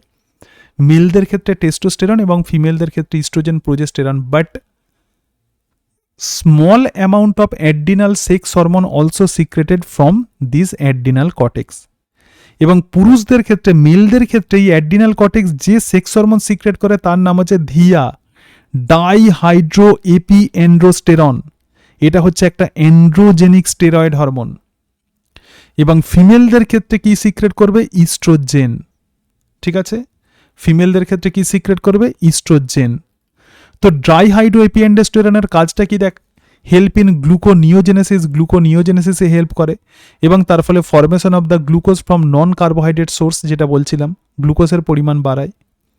এবং সেক্স কর্টিকয়েড আরও কিছু কাজ করে, যেমন গ্রোথ অফ অ্যাক্সিয়াল হেয়ার, আমাদের অ্যাক্সিয়াল হেয়ারের গ্রোথ করে, গ্রোথ অফ পিউবিক হেয়ার এবং গ্রোথ অফ ফেসিয়াল হেয়ার। ঠিক আছে, excessive secretion of the sex corticoid, যদি সেক্স কর্টিকয়েড যদি বেশি সিক্রেশন হয়, তাহলে ফিমেলদের ক্ষেত্রে মেলদের মতো অনেক সময় ক্যারেক্টারিস্টিক্স ফিচার্স দেখা যায়, যেমন তাদের মেনস্ট্রুয়াল সাইকেল স্টপ হয়ে যাবে, ডেভেলপ অফ দ্য বিয়ার্ড এবং মুস্টাক। ঠিক আছে, মানে গোঁপদাড়ি দেখাবে মেয়েদের। তো এটা হচ্ছে অ্যাড্রিনাল ভিরিলিজম। আর মেলদের ক্ষেত্রে কি হবে, development of the mammary gland. যদি কোনো মেলদের ক্ষেত্রে ম্যামারি গ্ল্যান্ডের ডেভেলপমেন্ট ঘটে, যে টার্মটা ইউজ হয়, তো সেটাকে বলে গাইনাকোম্যাস্টিয়া। সুতরাং এটা এই গাইনাকোম্যাস্টিয়া ঘটাবে। ঠিক আছে, তাহলে আমরা সেক্স কর্টিকয়েড দেখলাম। এবার এনসিআরটিতে খুব ইম্পর্ট্যান্ট একটা ডিজিজের কথা বলা আছে প্রথমেই, তো সেই ডিজিজটার নাম হচ্ছে অ্যাডিসনস ডিজিজ। সেই ডিজিজটার নাম কি, অ্যাডিসন ডিজিজ। তো অ্যাডিসন ডিজিজ কি কারণের জন্য হয়, hyposecretion or under production of the adrenal cortex. Adrenal cortex থেকে যদি বিভিন্ন হরমোনের হাইপোসিক্রেশন হয়, কম যদি সিক্রেশন হয়, মেনলি অ্যালডোস্টেরন অ্যান্ড কর্টিজল। ঠিক আছে, অ্যালডোস্টেরন এবং কর্টিজল যে হরমোনের এত ইম্পর্টেন্ট আমরা কাজ দেখছিলাম, তো তাদের পরিমাণ যদি কোনোভাবে কমে যায়, তাহলে যে ডিজিজটা হয়, তো তার নামই হচ্ছে অ্যাডিসনস বর্ণিত রোগ, তাকেই বলা হয় Addison's disease. So this alter carbohydrate মেটাবলিজমকে চেঞ্জ করে দেয় এবং তার সঙ্গে সঙ্গে ব্লাডে এনএ প্লাসের পরিমাণ কমে যায়। আমরা জানি যে অ্যাড্রিনাল কর্টিকাল হরমোন ব্লাডে এনএ প্লাসের পরিমাণ বাড়ায়, কিন্তু এক্ষেত্রে হাইপোসিক্রেশন হচ্ছে, তার মানে এনএ প্লাসের পরিমাণ কমবে, যদি কমে যায় তাহলে ব্লাড ভলিউম কমে যাবে, তার ফলে বিপিও কমে যাবে, ব্লাড গ্লুকোজ লেভেল কমে যাবে, সব কমে যাচ্ছে দেখ। শুধুমাত্র ব্লাড পটাশিয়াম এবং ফসফেট বাড়বে, এবং তার ফলে skin of hands, neck and the face turn into bronze colour. আমাদের হাত, ঘাড়, মুখ এগুলো ব্রোঞ্জ কালারের হয়ে যাবে। ঠিক আছে, এটুকু ক্লিয়ার? বোঝাতে পেরেছে অ্যাড্রিনাল কর্টেক্স? হ্যাঁ, অ্যাড্রিনাল কর্টেক্স বুঝতে পেরেছিস? হ্যাঁ, হ্যাঁ। এবারে আমরা যে গ্ল্যান্ডটা যেটা দেখবো সেটা হচ্ছে অ্যাড্রিনাল কর্টেক্সের ভিতরেই আমরা দেখেছিলাম যে মেডালা থাকে। এখানে দেখ একটুখানি অ্যাড্রিনাল মেডালা। সুতরাং বাইরের যে রিজিয়ান্সগুলো ছিল, জোনা গ্লোমেরুলাস আর জোনা ফ্যাসিকুলেট আর জোনা রেটিকিউলারিস, সেখান থেকে কর্টিকাল হরমোন সিক্রেটেড হয়েছিল দেখেছিলাম, glucocorticoid, mineralocorticoid, sex corticoid. So these are 3 types of cortical hormone.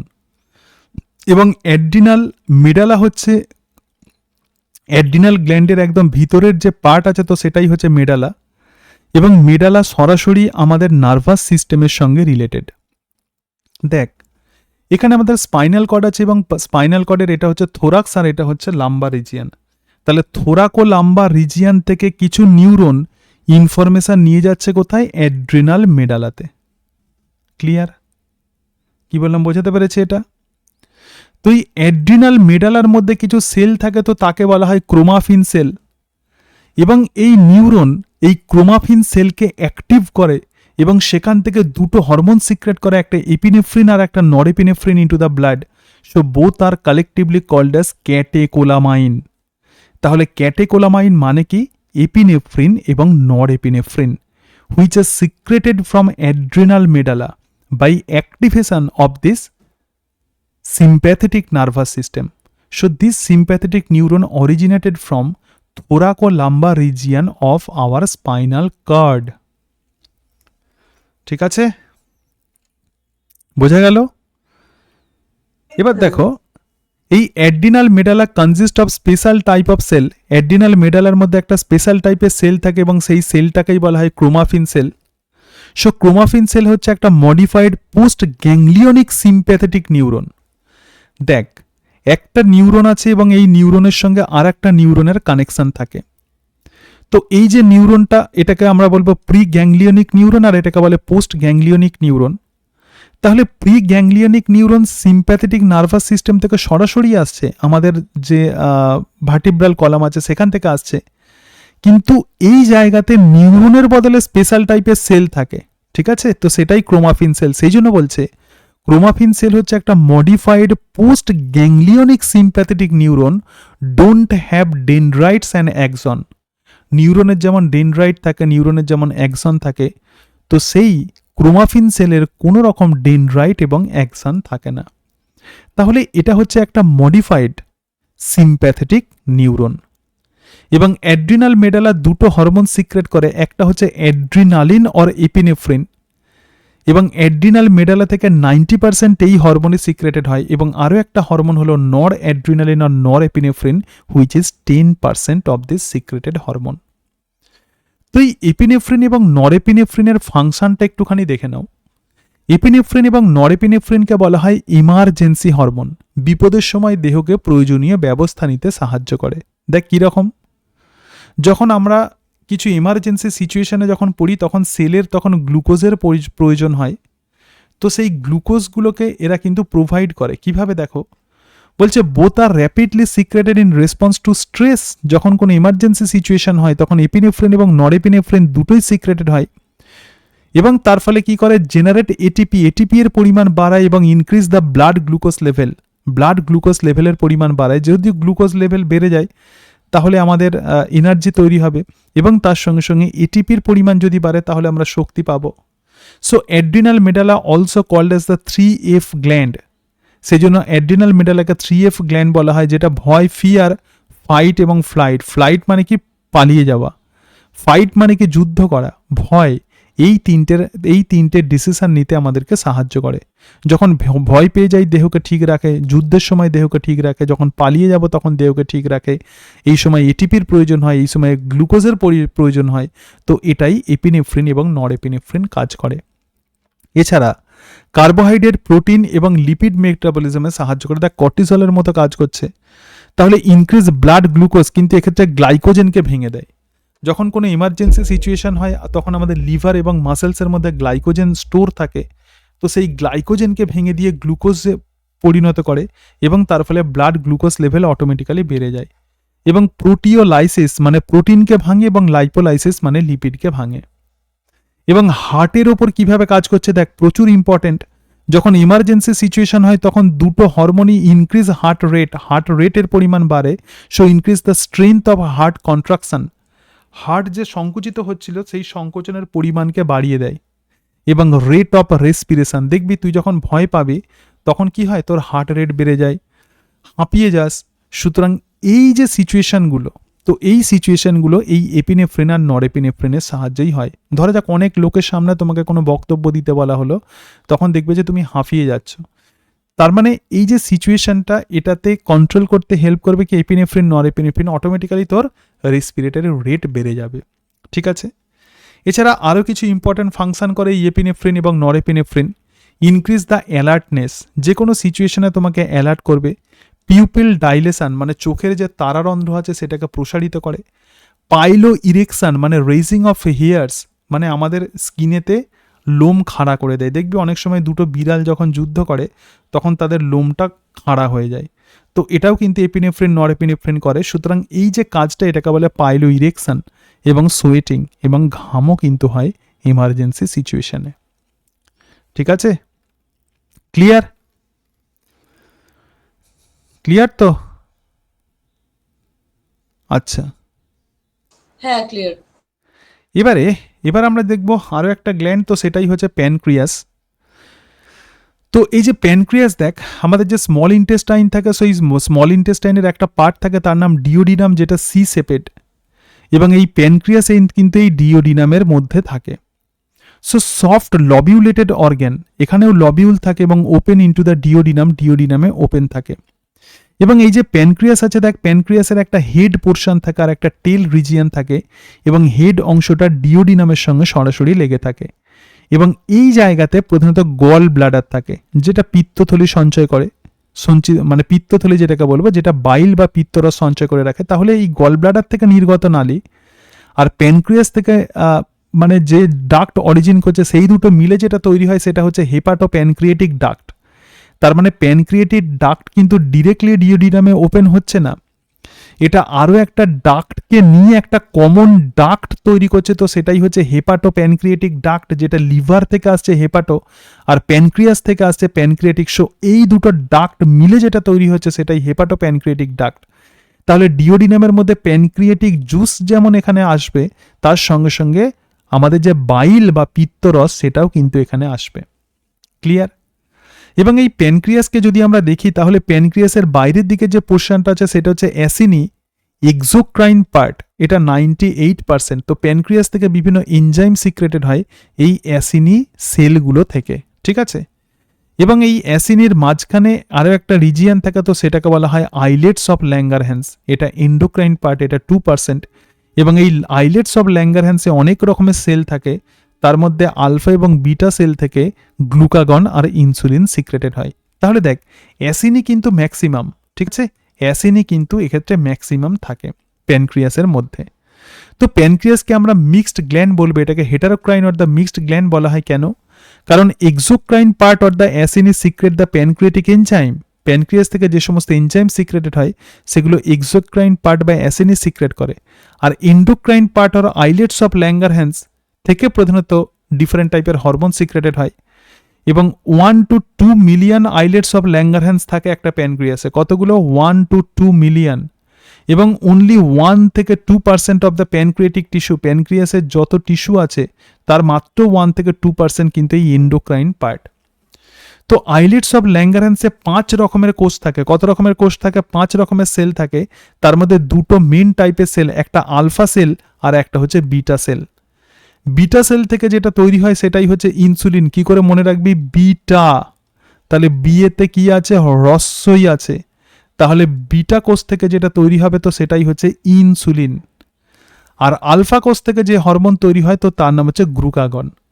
তো গ্লুকাগন যেটা, এটা কিন্তু হাইপার গ্লাইসেমিক। হাইপার গ্লাইসেমিক মানে কি? ব্লাড গ্লুকোজ লেভেল বাড়াবে। আর ইনসুলিন হচ্ছে হাইপোগ্লাইসেমিক মানে ব্লাড গ্লুকোজ লেভেল কমাবে। ক্লিয়ার? এটুকু বোঝাতে পেরেছি? ঠিক আছে, আচ্ছা। হ্যাঁ। এবার দেখো, নর্মাল ব্লাড সুগার লেভেল হচ্ছে 80 থেকে 120 mg পার 100 ml। প্রচুর ইম্পর্টেন্ট, এটা আমাদের সবার জানা দরকার। আমাদের যে নর্মাল যে ব্লাড সুগার লেভেল সেটা কত? 80 থেকে 120 mg পার 100 ml, মানে 100 ml ব্লাডে 80 থেকে 120 mg সুগার থাকে। ইনসুলিন এবং গ্লুকাগন রেগুলেট ব্লাড গ্লুকোজ, দুজনে মিলে জয়েন্টলি তারা ব্লাড গ্লুকোজ লেভেলকে রেগুলেট করে, maintain the glucose homeostasis. Homeostasis মানে কি? একটা নির্দিষ্ট অ্যামাউন্টের ব্লাড গ্লুকোজ লেভেলই ব্লাডেতে রাখতে হবে, এর থেকে বেশি হলেও হবে না, এর থেকে কম হলেও হবে না। তাহলে এই যে নর্মাল রেঞ্জে ব্লাড গ্লুকোজ লেভেলকে রেখে দেওয়া, এটাই করে ইনসুলিন এবং গ্লুকাগন। তো প্রথমে আমরা দেখব যে গ্লুকাগনের ফাংশন। দেখ, গ্লুকাগন হচ্ছে একটা পেপটাইড হরমোন। পেপটাইড হরমোন কাকে বলে? যে সমস্ত হরমোন অনেকগুলো অ্যামাইনো অ্যাসিড দিয়ে তৈরি এবং সেই অ্যামাইনো অ্যাসিডগুলো পেপটাইড বন্ড দিয়ে যুক্ত থাকে। তাহলে একটা লম্বা পলিপেপটাইড চেন দিয়ে প্রধানত গ্লুকাগন তৈরি হয় এবং এর মধ্যে 29টা অ্যামাইনো অ্যাসিড থাকে। দেখ, 1 2 3 4 করে 29টা অ্যামাইনো অ্যাসিড গ্লুকাগনে আমরা দেখতে পাই। তো গ্লুকাগন কি কাজ করে? দেখ, গ্লুকাগনের কাজ আমি কি বলেছিলাম? বলো, গ্লুকাগনের কাজ কি বলেছিলাম? বল, গ্লুকাগন কি কাজ করে?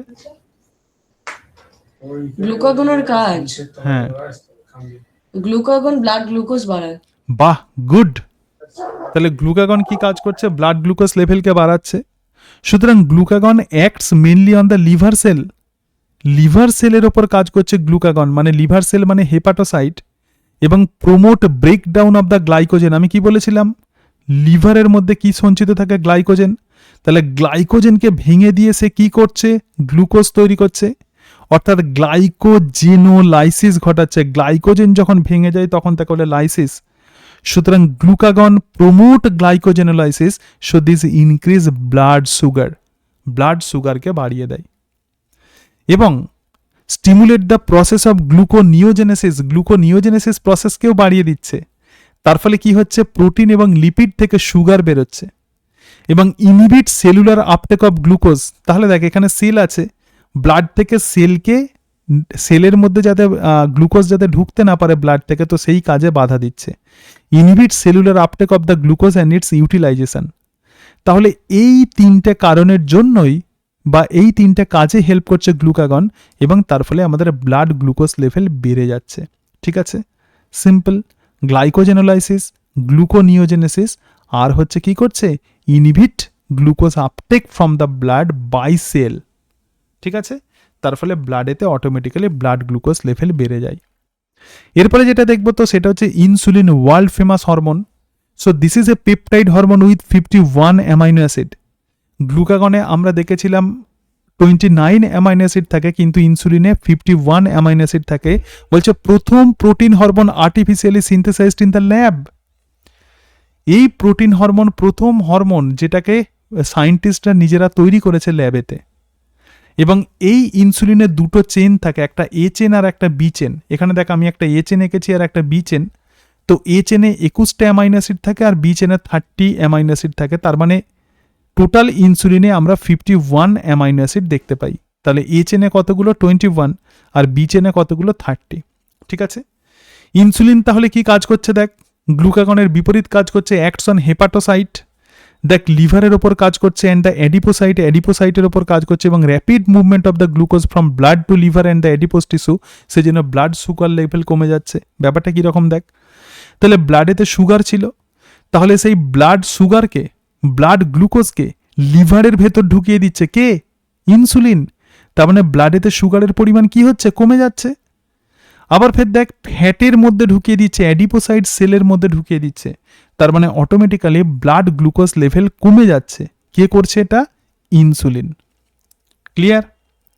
এবং টার্গেট সেল দেখ, বলছে cellular glucose uptake and the utilization, মানে গ্লুকাগন যেখানে সেলকে বাধা দিচ্ছিল যে গ্লুকোজ যাতে সে ইউজ করতে না পারে, কিন্তু ইনসুলিন সেই কাজে হেল্প করছে। তাহলে সেল কোথা থেকে গ্লুকোজ পাবে? ব্লাড থেকে পাবে। তার মানে অবভিয়াসলি ব্লাডেতে গ্লুকোজের পরিমাণ কমবে এবং stimulate conversion of the glucose to glycogen. তাহলে ব্লাডেতে যে গ্লুকোজ ছিল সেটা গ্লাইকোজেনে পরিণত হচ্ছে। গ্লুকোজ যেটা বেশি ছিল যখন গ্লাইকোজেনে পরিণত হচ্ছে তখন গ্লুকোজ কি অটোমেটিক্যালি কমবে। সুতরাং এটা গ্লাইকোজেনেসিসে সাহায্য করে। ঠিক আছে, তাহলে এটা কিসে সাহায্য করবে? গ্লাইকোজেনেসিস। তাহলে ইনসুলিন হরমোনের যদি কম ক্ষরণ হয় তাহলে অটোমেটিক্যালি ব্লাড সুগার বেড়ে যাবে। দেখ, insulin call the anabolic hormone এবং অ্যান্টি কিটোজেনিক হরমোন। এটা কিটোন বডি তৈরিতে বাধা দেয়, prevent the ketone body formation. প্রচুর ইম্পর্টেন্ট। ইনসুলিনকে আমরা অ্যানাবলিক হরমোন বলবো এবং অ্যান্টি কিটোজেনিক হরমোন বলা হয়। ইনসুলিন যদি কম হয় তাহলে ব্লাড সুগার লেভেল বেড়ে যাবে।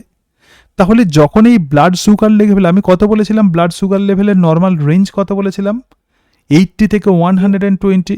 কিন্তু যদি কোনোভাবে 180 mg পার 100 ml এর যদি বেশি হয়ে যায় ইনসুলিনের কম ক্ষরণে, তাহলে গ্লুকোজ এক্সক্রিটেড থ্রু ইউরিন, তখন ইউরিন দিয়ে গ্লুকোজ বেরোবে এবং সেই ঘটনাকে বলা হয় গ্লাইকোসুরিয়া। ঠিক আছে, তাকে আমরা কি বলবো? গ্লাইকোসুরিয়া। মূত্রের মধ্য দিয়ে তখন কিন্তু গ্লুকোজ নির্গত হবে। ইনসুলিন হরমোনের যদি কম ক্ষরণ হয় তাহলে automatically cellular uptake of the glucose for the respiration. Cell তখন গ্লুকোজকে নিতে পারবে না, so cell use fat for producing antibody. তার মানে সেল কি করবে? প্রডিউসিং এনার্জি তৈরি করার জন্য সে ফ্যাটকে ইউজ করবে, cause the ketone body production. যখনই ফ্যাট ভাঙবে তখন কিটোন বডি তৈরি হয়। তাহলে যখন ইনসুলিনের পরিমাণ কমে যাবে তখন তো গ্লুকোজ থেকে আমরা এনার্জি পাচ্ছি না, তখন ফ্যাট তখন ভাঙতে থাকবে এবং সেই জন্যই মানুষ রোগা হয়ে যায়। ঠিক আছে, ব্লাড সুগার হলে। তাহলে এই যে ফ্যাট যে ভেঙে যাচ্ছে তার ফলে কিটোন বডি তৈরি হচ্ছে। So excess ketone body excreted through urine. Excess ketone body urine দিয়ে নির্গত হয় এবং এটাকেই বলা হয় কিটোনিউরিয়া। তাহলে ইনসুলিন হরমোনের কম ক্ষরণের ফলে ডায়াবেটিস মেলিটাস রোগ হয়, যেখানে গ্লাইকোসুরিয়া হয় এবং তার সঙ্গে সঙ্গে কিটোন বডি সিক্রেটেড হয়। ঠিক আছে, so prolonged hyperglycemic leads to complex disorder call the diabetes mellitus. দীর্ঘদিন ধরে এইরকম হাইপারগ্লাইসেমিয়া কন্ডিশন যদি থাকে তাহলে একটা ডিজিজ হয়, তো সেটাই ডায়াবেটিস মেলিটাস। এবং ডায়াবেটিস মেলিটাসের সিমটমস কি? গ্লাইকোসুরিয়া এবং কিটোনিউরিয়া। তার মানে কি? গ্লাইকোসুরিয়া মানে কি? ইউরিন দিয়ে গ্লুকোজ বেরোবে, আর কিটোনিউরিয়া মানে কি? কিটোন বডি নির্গত হবে। Patients are successfully treated with insulin therapy. তখন ইনসুলিন ইনজেকশন দিয়ে আমরা এটাকে কন্ট্রোল করতে পারবো এই ডিজিজটাকে। ঠিক আছে, ক্লিয়ার? কি বললাম, বোঝাতে পেরেছি? হ্যাঁ, ক্লিয়ার। আচ্ছা, এতক্ষণ পর্যন্ত আমরা যা গ্ল্যান্ড যেগুলো পড়লাম, সমস্ত গ্ল্যান্ড কিন্তু মেল এবং ফিমেল দুটো ক্ষেত্রেই ছিল। এখন আমরা যে গ্ল্যান্ড দুটো পড়ব, একটা মেলদের ক্ষেত্রে থাকে আর একটা ফিমেলদের ক্ষেত্রে থাকে। তো প্রথম যে গ্ল্যান্ড আছে তো সেটাই হচ্ছে টেস্টিস এবং একে বলা হয় মেল গোনাড। গোনাড কাকে বলে? গোনাড হচ্ছে এমন একটা অর্গ্যান যার মধ্যে সেক্স সেল তৈরি হয়। ঠিক আছে, জনন কোষ যার মধ্যে তৈরি হয়। তাহলে অর্গ্যানটাকে আমরা বলবো গোনাড, আর যে সেক্স সেল যেটা তো তাকেই আমরা বলবো গ্যামেট। এটুকু ক্লিয়ার? গোনাড আর গ্যামেটের পার্থক্য। হ্যাঁ, ঠিক আছে, ক্লিয়ার? আচ্ছা,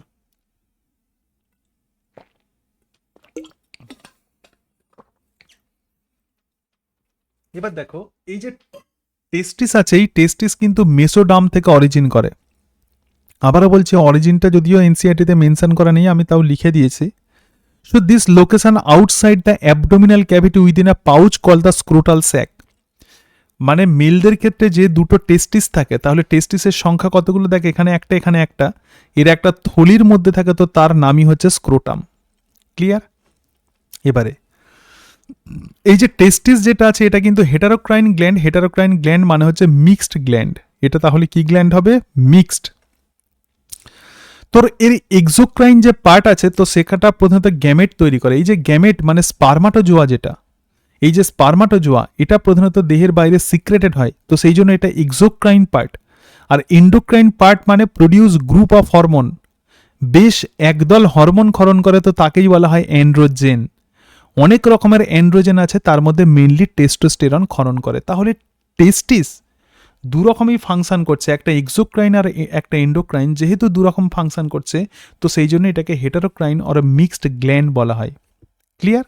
আচ্ছা, এবং এই যে অ্যান্ড্রোজেন আছে এটা ডুয়েল ফাংশন করে, দুটো ফাংশন করে, একটা প্রাইমারি সেক্স অর্গান এবং endocrine gland. Primary sex organ হিসেবে কাজ করছে, যেমন এন্ডোক্রাইন গ্ল্যান্ড হিসেবে কাজ করছে, involve in spermatogenesis, so produce the male gamete or sperm. ঠিক আছে? আচ্ছা, এটা হচ্ছে প্রাইমারি সেক্স অর্গান আমরা দেখলাম। তো আমরা যদি টেস্টিসকে যদি আমরা দেখি তো টেস্টিসের মধ্যে অনেক টিউব থাকে, অর্থাৎ টেস্টিসটাকে আমরা কেটে নিয়ে দেখছি, এই অংশটা একটা ছোট্ট করে কেটে নিয়ে এখানে দেখছি, এর মধ্যে অনেকগুলো টিউবের মতো অংশ থাকে, তো তাকেই বলা হয় সেমিনিফেরাস টিউবুল। দেখ, composed of seminiferous tubule and the stromal or interstitial tissue, এখানে সেমিনিফেরাস টিউবুল থাকে, আর সেমিনিফেরাস টিউবুলগুলো যে টিস্যুর মধ্যে বর্তমান থাকে তো তাকেই বলে interstitial space or stromal tissue. ঠিক আছে? এটা হচ্ছে আউটার স্পেস।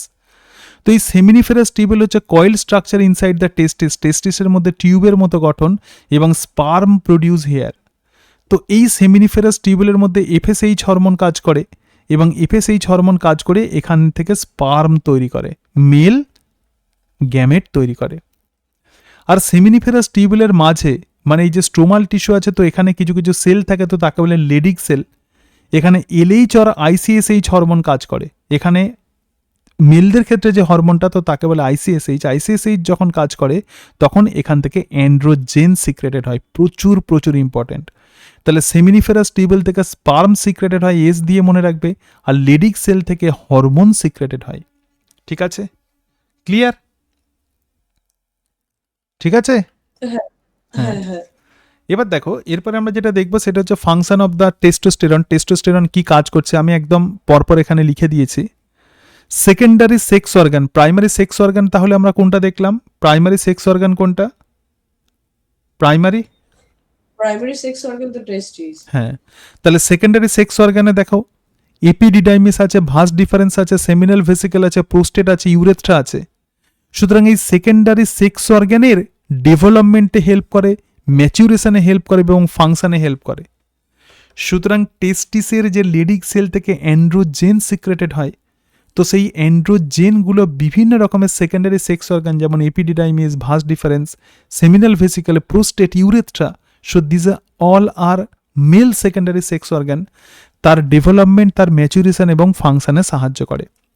এবং এটা স্পার্মাটোজেনেসিসেও কিন্তু হেল্প করে, অর্থাৎ এই যে অ্যান্ড্রোজেন যেটা সেটা বলছে যে testosterone acts on seminiferous tubule. তাহলে সেমিনিফেরাস টিউবুলের ওপর শুধু এফএসএইচ নয়, কীভাবে মনে রাখবি? এফএসএইচ মানে এস আছে, মানে সেমিনিফেরাস টিউবুলের ওপর কাজ করে। So not only this FSH, also testosterone acts on this seminiferous tubule. তার মানে টেস্টোস্টেরন প্লাস এফএসএইচ এই দুজনে মিলে কাজ করে stimulate the sperm production.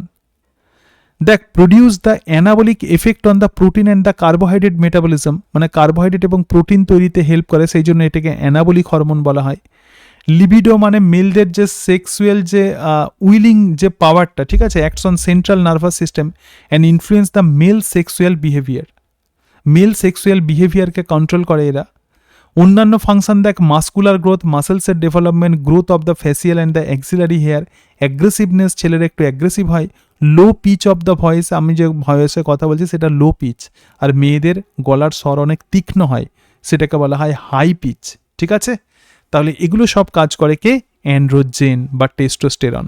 Clear? ঠিক আছে? ক্লিয়ার।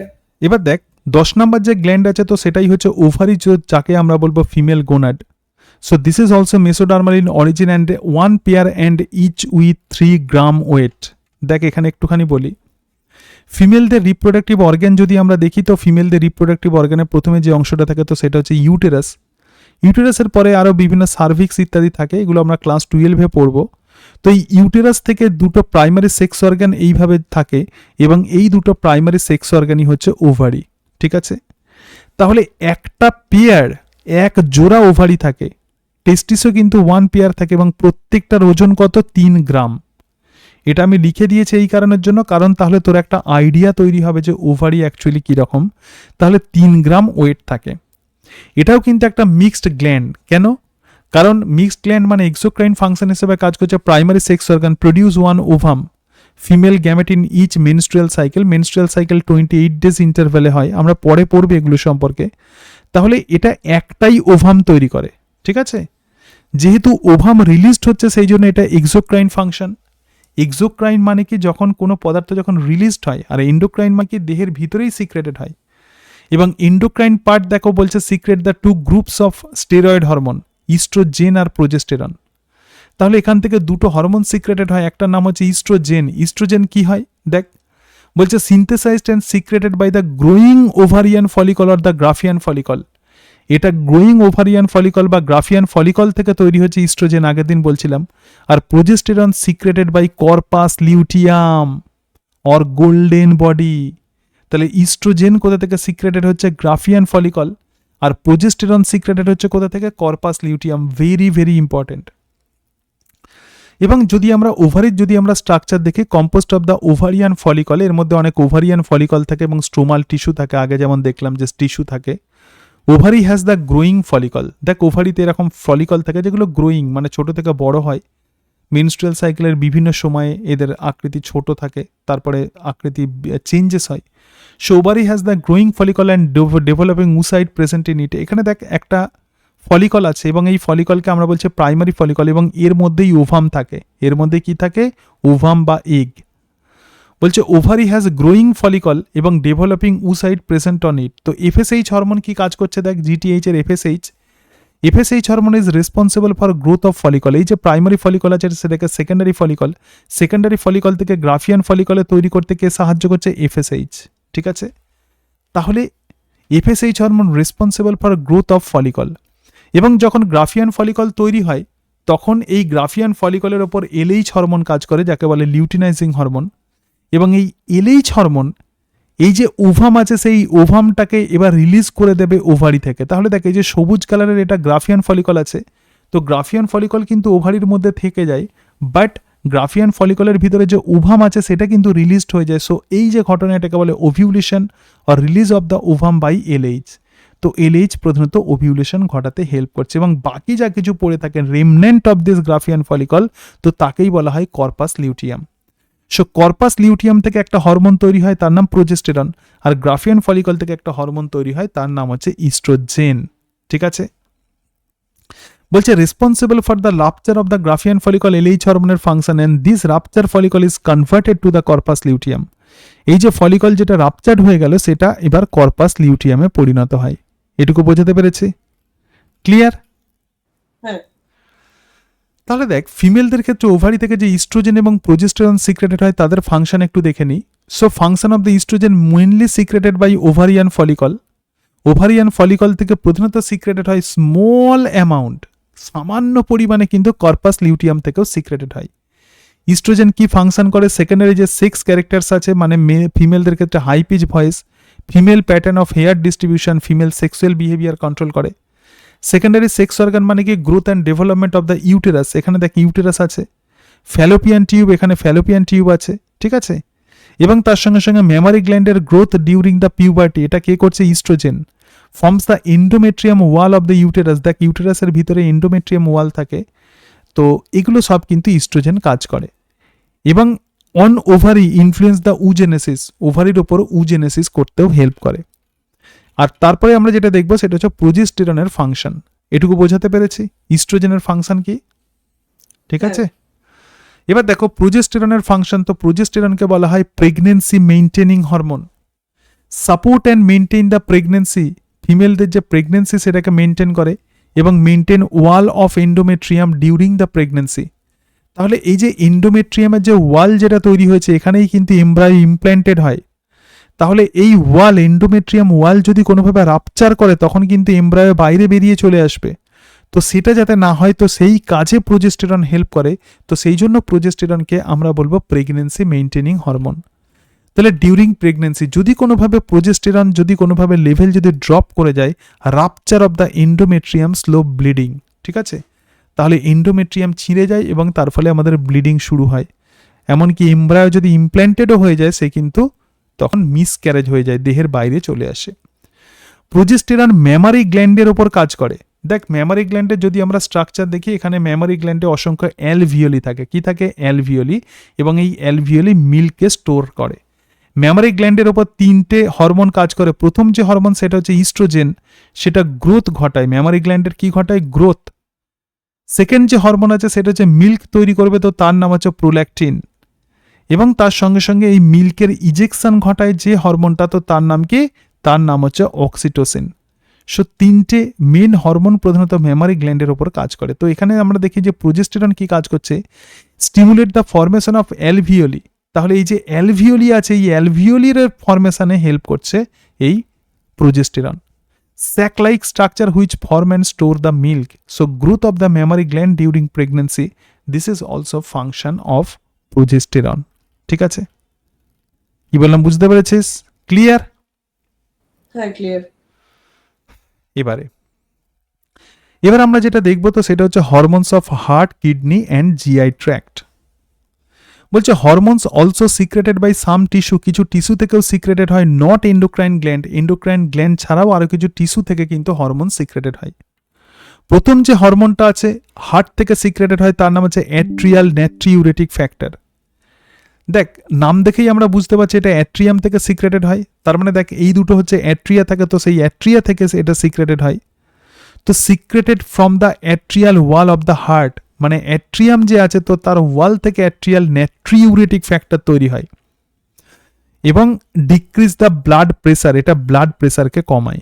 কিভাবে কাজ করে দেখ, যদি কোনোভাবে ব্লাড প্রেসার বেড়ে যায়, যদি কোনোভাবে বিপি যদি বেড়ে যায়, তখন অ্যাট্রিয়াল নাট্রিউরেটিক ফ্যাক্টর সিক্রেটেড হয়, এবং তার ফলে dilation of the blood vessel, এটা ব্লাড ভেসেল নর্মাল ছিল কিন্তু ব্লাড ভেসেল যদি প্রসারিত হয়, ডাইলেটেড যদি হয়ে যায়, তাহলে রিডিউস দ্য ব্লাড প্রেসার। যত আমরা কোনো জায়গাতে ধরো যে ছোট জায়গা আছে সেখানে তুই অনেকটা জল দিয়ে দিলে তাহলে চাপ বাড়বে, জায়গাটাকে যদি বড় করে দিই তাহলে কি হবে, চাপ কমবে। তাহলে অ্যাট্রিয়াল নাট্রিউরেটিক ফ্যাক্টর কি কাজ করছে, ব্লাড ভেসেলসের ডাইলেশন ঘটিয়ে দিচ্ছে, প্রসারিত করে দিচ্ছে, তার ফলে এখানে অনেক বেশি ব্লাড ভরতে পারছে, তার মানে প্রেসার অটোমেটিক্যালি কমে যাচ্ছে। So atrial natriuretic factor release of renin from the JGA, renin প্রধানত বিপিকে বাড়ায়, ঠিক আছে। তাহলে অ্যাট্রিয়াল নাট্রিউরেটিক ফ্যাক্টর প্রধানত ব্লাড প্রেসারকে রিডিউস করছে, কিভাবে আমরা দেখলাম, dilation of the blood vessel. Clear? এটুকু ক্লিয়ার? ঠিক আছে। এবার দেখো হরমোন অফ কিডনি, কিডনির মধ্যে একটা স্পেশাল টাইপের সেল থাকে জাক্সটা গ্লোমেরুলার অ্যাপারেটাস, তো সেখানে জেজি সেল থাকে, এটা একটা হরমোন তৈরি করে, তার নাম erythropoietin. Erythropoietin is a kind of peptide hormone, stimulate bone marrow for RBC production, মানে বোন ম্যারোর উপর কাজ করে আরবিসি তৈরিতে হেল্প করে, ঠিক আছে। জাস্ট এইটুকু কিডনি হরমোন। এরপরে দেখ hormones of GI tract, very very important. আমাদের যে ডাইজেস্টিভ সিস্টেম আছে সেখান থেকেও কিছু হরমোন তৈরি হয়, তো সেই হরমোনগুলোকে আমরা বলবো গ্যাস্ট্রো ইন্টেস্টাইনাল হরমোন বা জিআই ট্র্যাক্ট হরমোন। এখান থেকে চারটে মেজর পেপটাইড হরমোন সিক্রেটেড হয়, চারটে হরমোন মেনলি সিক্রেটেড হয়। তোর যদি এই কেমিক্যাল নেচারগুলো বুঝতে অসুবিধা হয়, কোনটা পেপটাইড কোনটা অ্যামাইনো অ্যাসিড, আমি পরে দেখাচ্ছি, তার একটা লিস্ট করে দিয়েছি। তাহলে চারটে মেজর পেপটাইড হরমোন সিক্রেটেড হয়, একটা হচ্ছে গ্যাস্ট্রিন, একটা সিক্রেটিন, একটা কোলেসিস্টোকাইনিন, আর একটা গ্যাস্ট্রিক ইনহিবিটরি পেপটাইড বা যাকে আমরা বলবো ইন্টারোগ্যাস্ট্রন। কি বললাম বোঝাতে পেরেছি? তাহলে জিআই ট্র্যাক্ট থেকে কটা হরমোন সিক্রেটেড হয়? চারটে। কি কি? Gastrin secretin, cholecystokinin, gastric inhibitory peptide.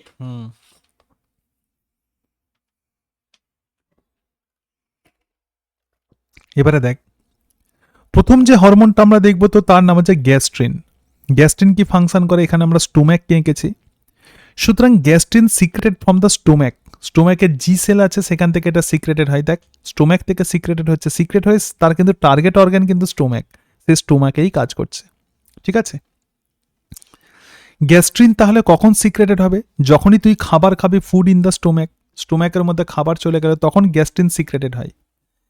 Gastrin কার ওপর কাজ করবে, acts on the gastric gland, তাহলে গ্যাস্ট্রিক যে গ্ল্যান্ড আছে তার ওপর কাজ করবে, সেখান থেকে HCl এবং এই প্রোটিন হজমের জন্য এনজাইম পেপসিনোজেন সিক্রেট করে। দেখ খাবারটা খেলে সেটাকে ডাইজেস্টেড হতে হবে, তাহলে ডাইজেশনের জন্য যে এনজাইম যার নাম হচ্ছে পেপসিনোজেন, তো সেই পেপসিনোজেনকে সিক্রেট করতে হেল্প করবে কে, গ্যাস্ট্রিন।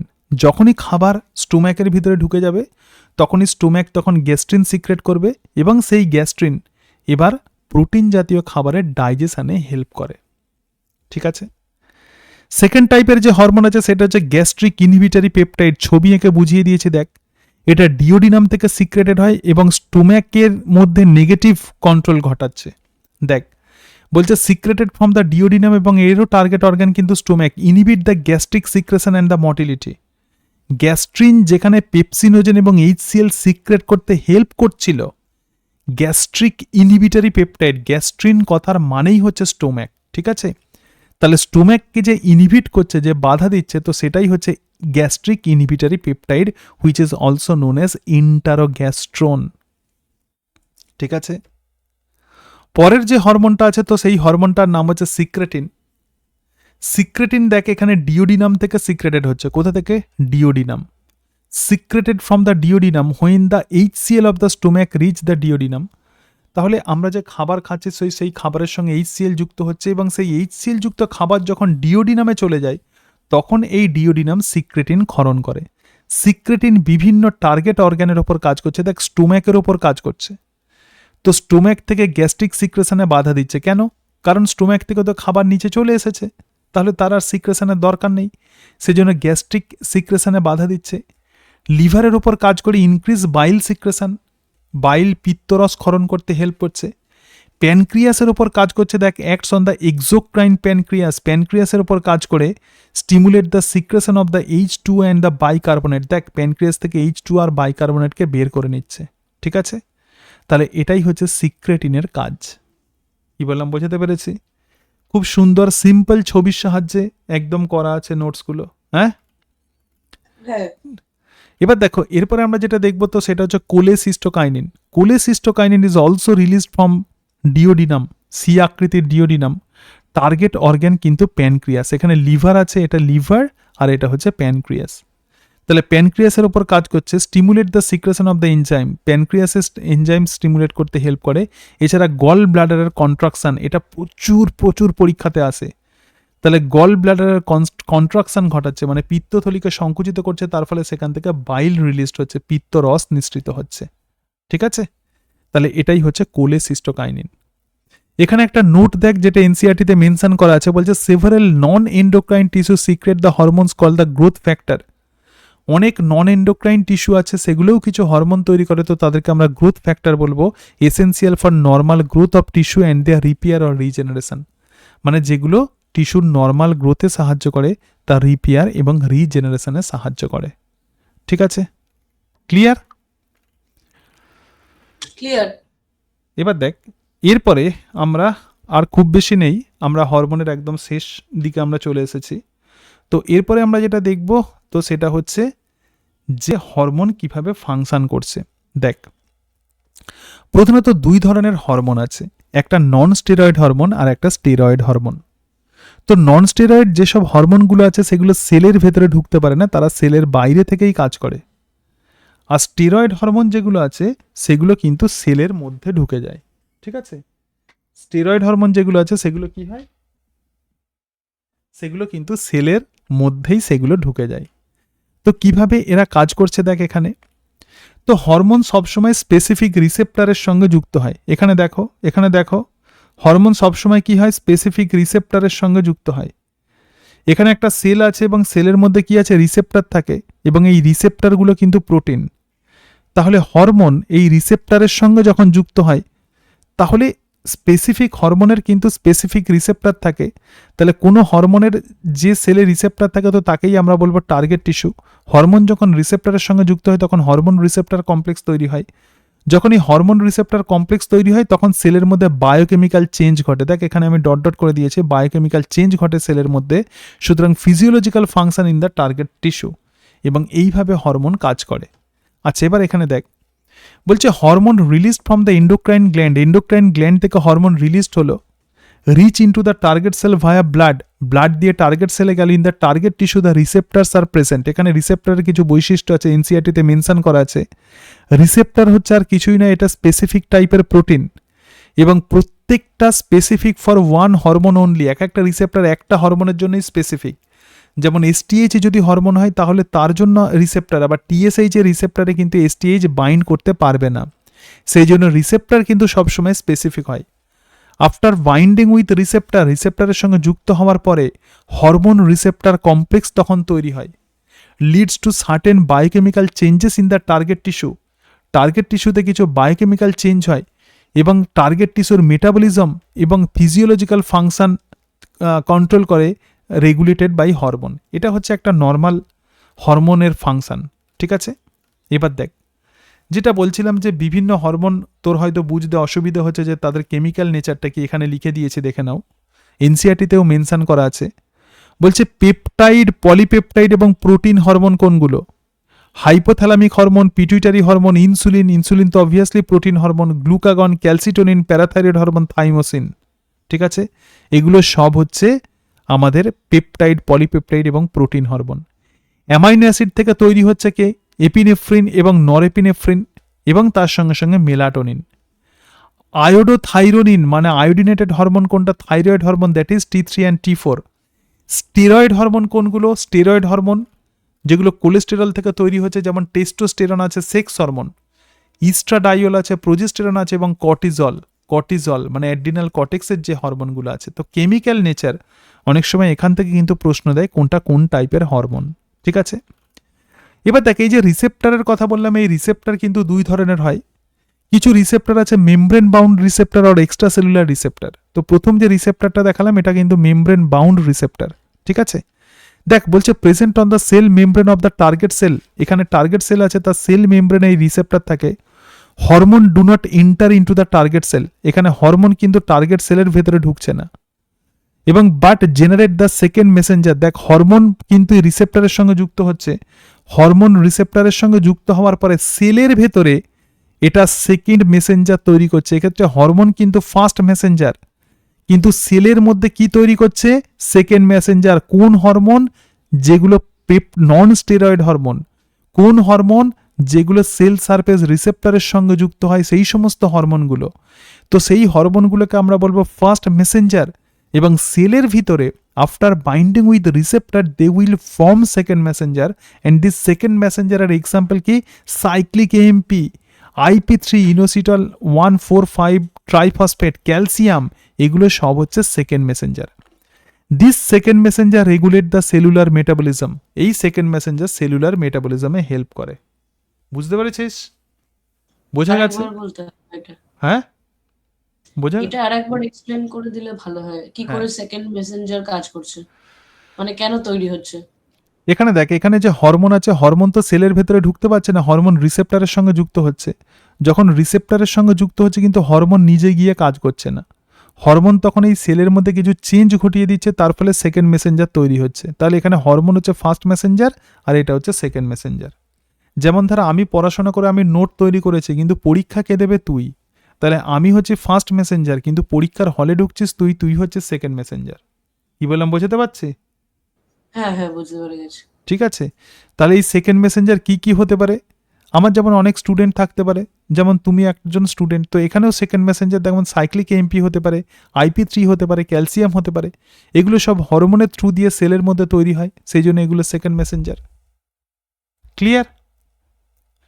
তাহলে সেল সারফেস রিসেপ্টরের থ্রু দিয়ে যেসব হরমোন কাজ করে তারা সেকেন্ড মেসেঞ্জার তৈরি করে। এবার আরও ভালো করে বুঝতে পারবি, দেখ। তাহলে সেকেন্ড মেসেঞ্জার সেল সারফেস রিসেপ্টরের থ্রু দিয়ে কে কাজ করে? Peptide hormone, amino acid derivative hormone acts via this receptor. They are lipid insoluble. তারা লিপিডে দ্রবীভূত হতে পারে না, কারণ প্লাজমা মেমব্রেন আমরা জানি লিপিড দিয়ে তৈরি। তাহলে যেহেতু তারা lipid insoluble, so can not plasma membrane তারা ক্রস করতে পারে না, so can not cross plasma membrane. এরা কিন্তু প্লাজমা মেমব্রেন ক্রস করতে পারে না। কিছু কিছু হরমোন আছে যেগুলো একদম স্টেরয়েড হরমোন, সেগুলো ইন্ট্রাসেলুলার রিসেপ্টরের থ্রু দিয়ে কাজ করে। এই রিসেপ্টরগুলো, আরে একটু বাবা, ঠিক আছে। এবার এই যে রিসেপ্টরগুলো আছে এগুলো একদম সেলের মধ্যে থাকে, ঠিক আছে। দেখ, বলছে receptors present inside the target cell. সেলের ভিতরে রিসেপ্টর থাকে, মোস্টলি দ্য নিউক্লিয়ার রিসেপ্টর। দেখ, নিউক্লিয়াসের ভেতরে রিসেপ্টর বসে আছে, ঠিক আছে। আর এখানে রিসেপ্টর কোথায় বসে আছে? প্লাজমা মেমব্রেনে। তাহলে নিউক্লিয়াসের ভেতরে রিসেপ্টর বসে আছে, তাহলে হরমোন যখন সেলের ভেতরে ঢুকে যাচ্ছে, steroid hormone, because they are plasma membrane soluble, তাহলে সেলের ভিতরে হরমোন ঢুকে যাচ্ছে, তার ফলে কি হচ্ছে? হরমোন রিসেপ্টর কমপ্লেক্স তৈরি হচ্ছে, ঠিক আছে। তাহলে হরমোন ঢুকে যাচ্ছে রিসেপ্টরের সঙ্গে, কি তৈরি হবে? Hormone receptor complex. Interact with the genome, তখন ডিরেক্টলি এরা জিনের ওপর কাজ করছে, এবং জিনের যে অংশে কাজ করে তার নাম হচ্ছে HRE বা হরমোন রেসপন্সিভ এলিমেন্ট। এটা এনসিআরটিতে মেনশন করা নেই, কিন্তু আমি লিখে দিয়েছি। জিনের যে জায়গাতে স্টেরয়েড হরমোন এবং তার রিসেপ্টর যেখানে যুক্ত হয় সেই জায়গাটার নাম হচ্ছে হরমোন রেসপন্সিভ এলিমেন্ট, এবং তার ফলে জিন থেকে আরএনএ তৈরি হয় এবং প্রোটিন তৈরি হয়। দুপুরবেলাকার যাও তুমি খাও। সো রেগুলেট দ্য জিন expression and the chromosome function. আপনি এখানে আয়। হ্যাঁ আমি যাচ্ছি, আমি গিয়ে দেখে তারপর তোকে বলছি। হ্যাঁ ঠিক আছে যাও। রেগুলেট জিন expression and the chromosome function, এরা কি করে জিন এক্সপ্রেশন এবং ক্রোমোজোম ফাংশনে হেল্প করে। তাহলে দেখ এই যে স্টেরয়েড হরমোন এবং T3 আর T4, কোন কোন হরমোনগুলো এইভাবে কাজ করে, এটা প্রচুর ইম্পর্টেন্ট। T3 আর T4, T3 আর T4 প্রধানত এই নিউক্লিয়ার রিসেপ্টর বা মোবাইল রিসেপ্টরের থ্রু দিয়ে কাজ করে। সুতরাং steroid hormone iodothyronine acts via this, কারণ দে আর লিপিড সলেবল, এরা লিপিড সলেবল সেই জন্য সহজেই প্লাজমা মেমব্রেন কজ করতে পারে এবং activate the gene and cumulative biochemical action result in physiological and the development effect. ঠিক আছে, তো এখানে দেখ এনসিআরটিতে কি ছবি দেওয়া আছে, দেখ বলছে একটা হরমোন আছে, যে হরমোনটা হচ্ছে এফএসএইচ, মানে হচ্ছে প্রোটিন হরমোন, সেটা রিসেপ্টরের সঙ্গে যুক্ত হচ্ছে, রিসেপ্টরের সঙ্গে যুক্ত হয়ে রেসপন্স 1 করছে generation of the second messenger. দেখ এখানে সেকেন্ড মেসেঞ্জার তৈরি হচ্ছে cyclic MP or the calcium, এবং এই সেকেন্ড মেসেঞ্জার বিভিন্ন বায়োকেমিক্যাল রেসপন্স ঘটাচ্ছে, এবং তার ফলে সেই বায়োকেমিক্যাল চেঞ্জ যদি হয় তাহলে ফিজিওলজিক্যাল রেসপন্স হবে। ঠিক আছে, এফএসএইচ যে কাজ করে ফিজিওলজিক্যাল রেসপন্স হচ্ছে ওভারিয়ান গ্রোথ। ইম্যাচিওর ফলিকলের মধ্যে এমন কিছু বায়োকেমিক্যাল চেঞ্জ হচ্ছে, তার ফলে সেই ইম্যাচিওর ফলিকল গ্রাফিয়ান ফলিকলে পরিণত হচ্ছে। ঠিক আছে, ক্লিয়ার? এবার দেখো নিউক্লিয়ার রিসেপ্টরের থ্রু দিয়ে কিভাবে কাজ করছে। দেখ এখানে একটা হরমোন আছে, তার নাম হচ্ছে ইস্ট্রোজেন, তাহলে সে প্লাজমা মেমব্রেন ক্রস করে গেল। প্লাজমা মেমব্রেন মানে সেল মেমব্রেন ক্রস করে এখানে কি আছে, এখানে রিসেপ্টর আছে। এটাকে কেন এইভাবে আঁকা হয়েছে, কারণ প্রোটিন এটা একটা। ঠিক আছে, তাহলে হরমোন রিসেপ্টরের সঙ্গে যুক্ত হয়ে গেল, যুক্ত হয়ে গিয়ে এই হরমোন রিসেপ্টর কমপ্লেক্স এখানে জিনের ডিএনএর মধ্যে ঢুকে গেল। ডিএনএ ডিএনএর এই যে পোর্শনটা আছে তার নাম হরমোন রেসপন্সিভ এলিমেন্ট, তার সঙ্গে বাইন্ড করলো, বাইন্ড করে ডিএনএ থেকে এমআরএনএ তৈরি করছে এবং এমআরএনএ থেকে প্রোটিন তৈরি করছে। এই প্রোটিন, কোনো সেলের ভেতরে যখন প্রোটিন তৈরি হয় তখন সেই প্রোটিনই প্রধানত সেলের ফাংশনকে মেনটেন করে। So this maintain physiological response, যেমন টিস্যু গ্রোথ এবং ডিফারেন্সিয়েশন। ঠিক আছে, ক্লিয়ার? আচ্ছা, এবার দেখ mechanism of action of the peptide hormone, আমি যেটা তোকে বলছিলাম, এবার এখানে আমি লিখে দিয়েছি। বলছে পেপটাইড হরমোন যেমন FSH are lipid insoluble, lipid insoluble যেহেতু so hence can not enter the cell directly through the plasma membrane, সেই জন্য প্লাজমা মেমব্রেন দিয়ে সরাসরি এরা ঢুকতে পারেন এবং bind to the extracellular receptor. দেখ এক্সট্রা সেলুলার রিসেপ্টরে যুক্ত হয়েছে। সো হরমোন এক্ষেত্রে ফার্স্ট মেসেঞ্জার হিসেবে কাজ করছে, binds with receptor to form HR complex. তাহলে হরমোন রিসেপ্টরের সঙ্গে যুক্ত হয়ে এইচআর কমপ্লেক্স তৈরি করছে এবং complex activate the plasma membrane enzyme adenylate cyclase. এখানটা ভালো করে বোঝ, এখানটা একটু দেখো। তাহলে এই যে হরমোন রিসেপ্টরের সঙ্গে যুক্ত হচ্ছে, রিসেপ্টরের সঙ্গে যুক্ত হয়ে এখানে প্লাজমা মেমব্রেনে একটা এনজাইম থাকে, তার নাম হচ্ছে অ্যাডিনাইলেট সাইক্লেস। এই অ্যাডিনাইলেট সাইক্লেস অ্যাক্টিভ হয়ে যায় এবং এই অ্যাডিনাইলেট সাইক্লেস এটিপি থেকে সাইক্লিক এএমপি তৈরি করে। কি তৈরি করে? এটিপি থেকে সাইক্লিক এএমপি। এছাড়া ক্যালসিয়ামও তৈরি হয়। তো এরা সেকেন্ড মেসেঞ্জার সেলের ভেতরে তৈরি হচ্ছে, তার ফলে বায়োকেমিক্যাল এবং ফিজিওলজিক্যাল রেসপন্স হচ্ছে। তুই জিজ্ঞেস করছিলিস যে কিভাবে সাইক্লিক এএমপি তৈরি হয়, তাহলে দেখতে পাচ্ছিস হরমোন রিসেপ্টর যখন যুক্ত হয় তখন অ্যাডিনাইলিল সাইক্লেস তখন অ্যাক্টিভেটেড হয়ে যায়, which is a kind of plasma membrane enzyme, এবং যেটা কি করে convert ATP to the cyclic AMP, এবং এক্ষেত্রে সাইক্লিক এমপি সেকেন্ড মেসেঞ্জার হিসেবে কাজ করছে, convey the information inside the cell, এবং এই সাইক্লিক এমপি সেলের ভিতরে ইনফরমেশন নিয়ে যায় to activate the enzyme system. সেলের মধ্যে যে এনজাইমেটিক যে সিস্টেম আছে সেটাকে সক্রিয় করে এবং তার ফলে বিভিন্ন বায়োকেমিক্যাল প্রসেস চলবে এবং সেই বায়োকেমিক্যাল চেঞ্জগুলোই ফিজিওলজিক্যাল রেসপন্স ঘটাবে। ঠিক আছে, এবার দেখ এই যে হাইড্রোফিলিক যেগুলো হরমোন আছে, যেমন ক্যাটেকোলামাইন, হাইড্রোফিলিক হরমোন মানে কি, এগুলো লাইপোফিলিক নয়, মানে এগুলো লিপিডে এরা দ্রবীভূত হয় না, লিপিডকে পাস করতে পারে না। যেমন ক্যাটেকোলামাইন, ক্যাটেকোলামাইন কোনটা বলেছিলাম বলো? ক্যাটেকোলামাইন, ক্যাটেকোলামাইন কি ছিল? ক্যাটেকোলামাইন তো একটা হরমোন।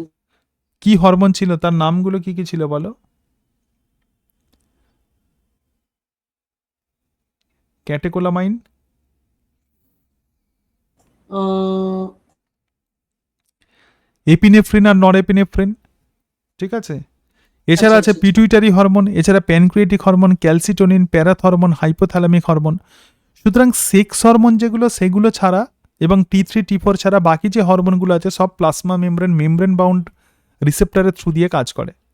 এবার স্টেরয়েড হরমোন কিভাবে ফাংশন করছে দেখ, বলছে steroid hormone are lipid soluble এবং they directly cross the plasma membrane cross করে এবং নিউক্লিয়ার মেমব্রেনও ক্রস করে যায়।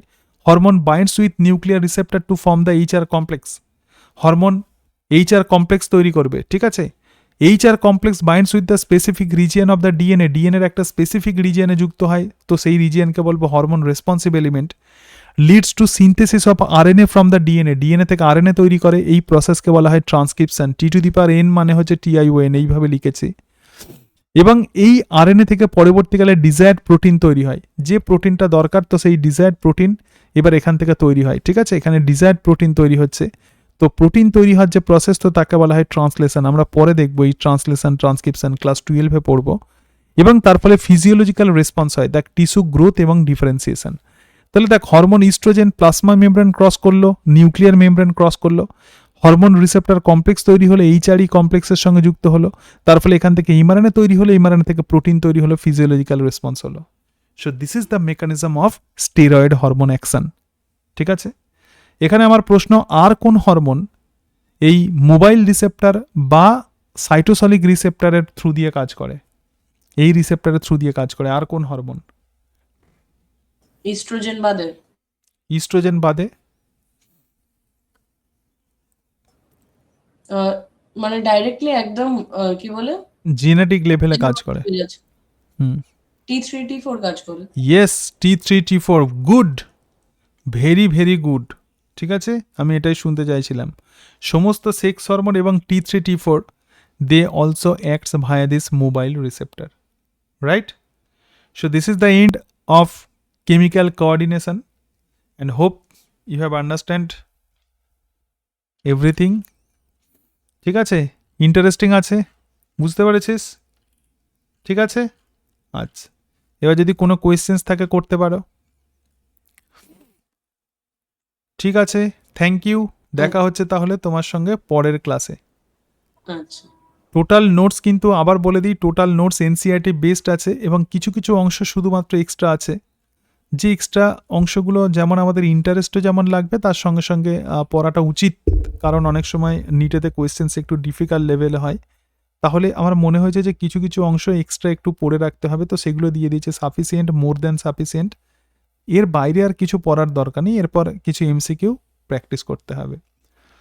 তো আজকে তাহলে এই পর্যন্তই, দেখা হচ্ছে তোমাদের সঙ্গে পরের ক্লাসে। Thank you, tata, bye bye, good night. Good night.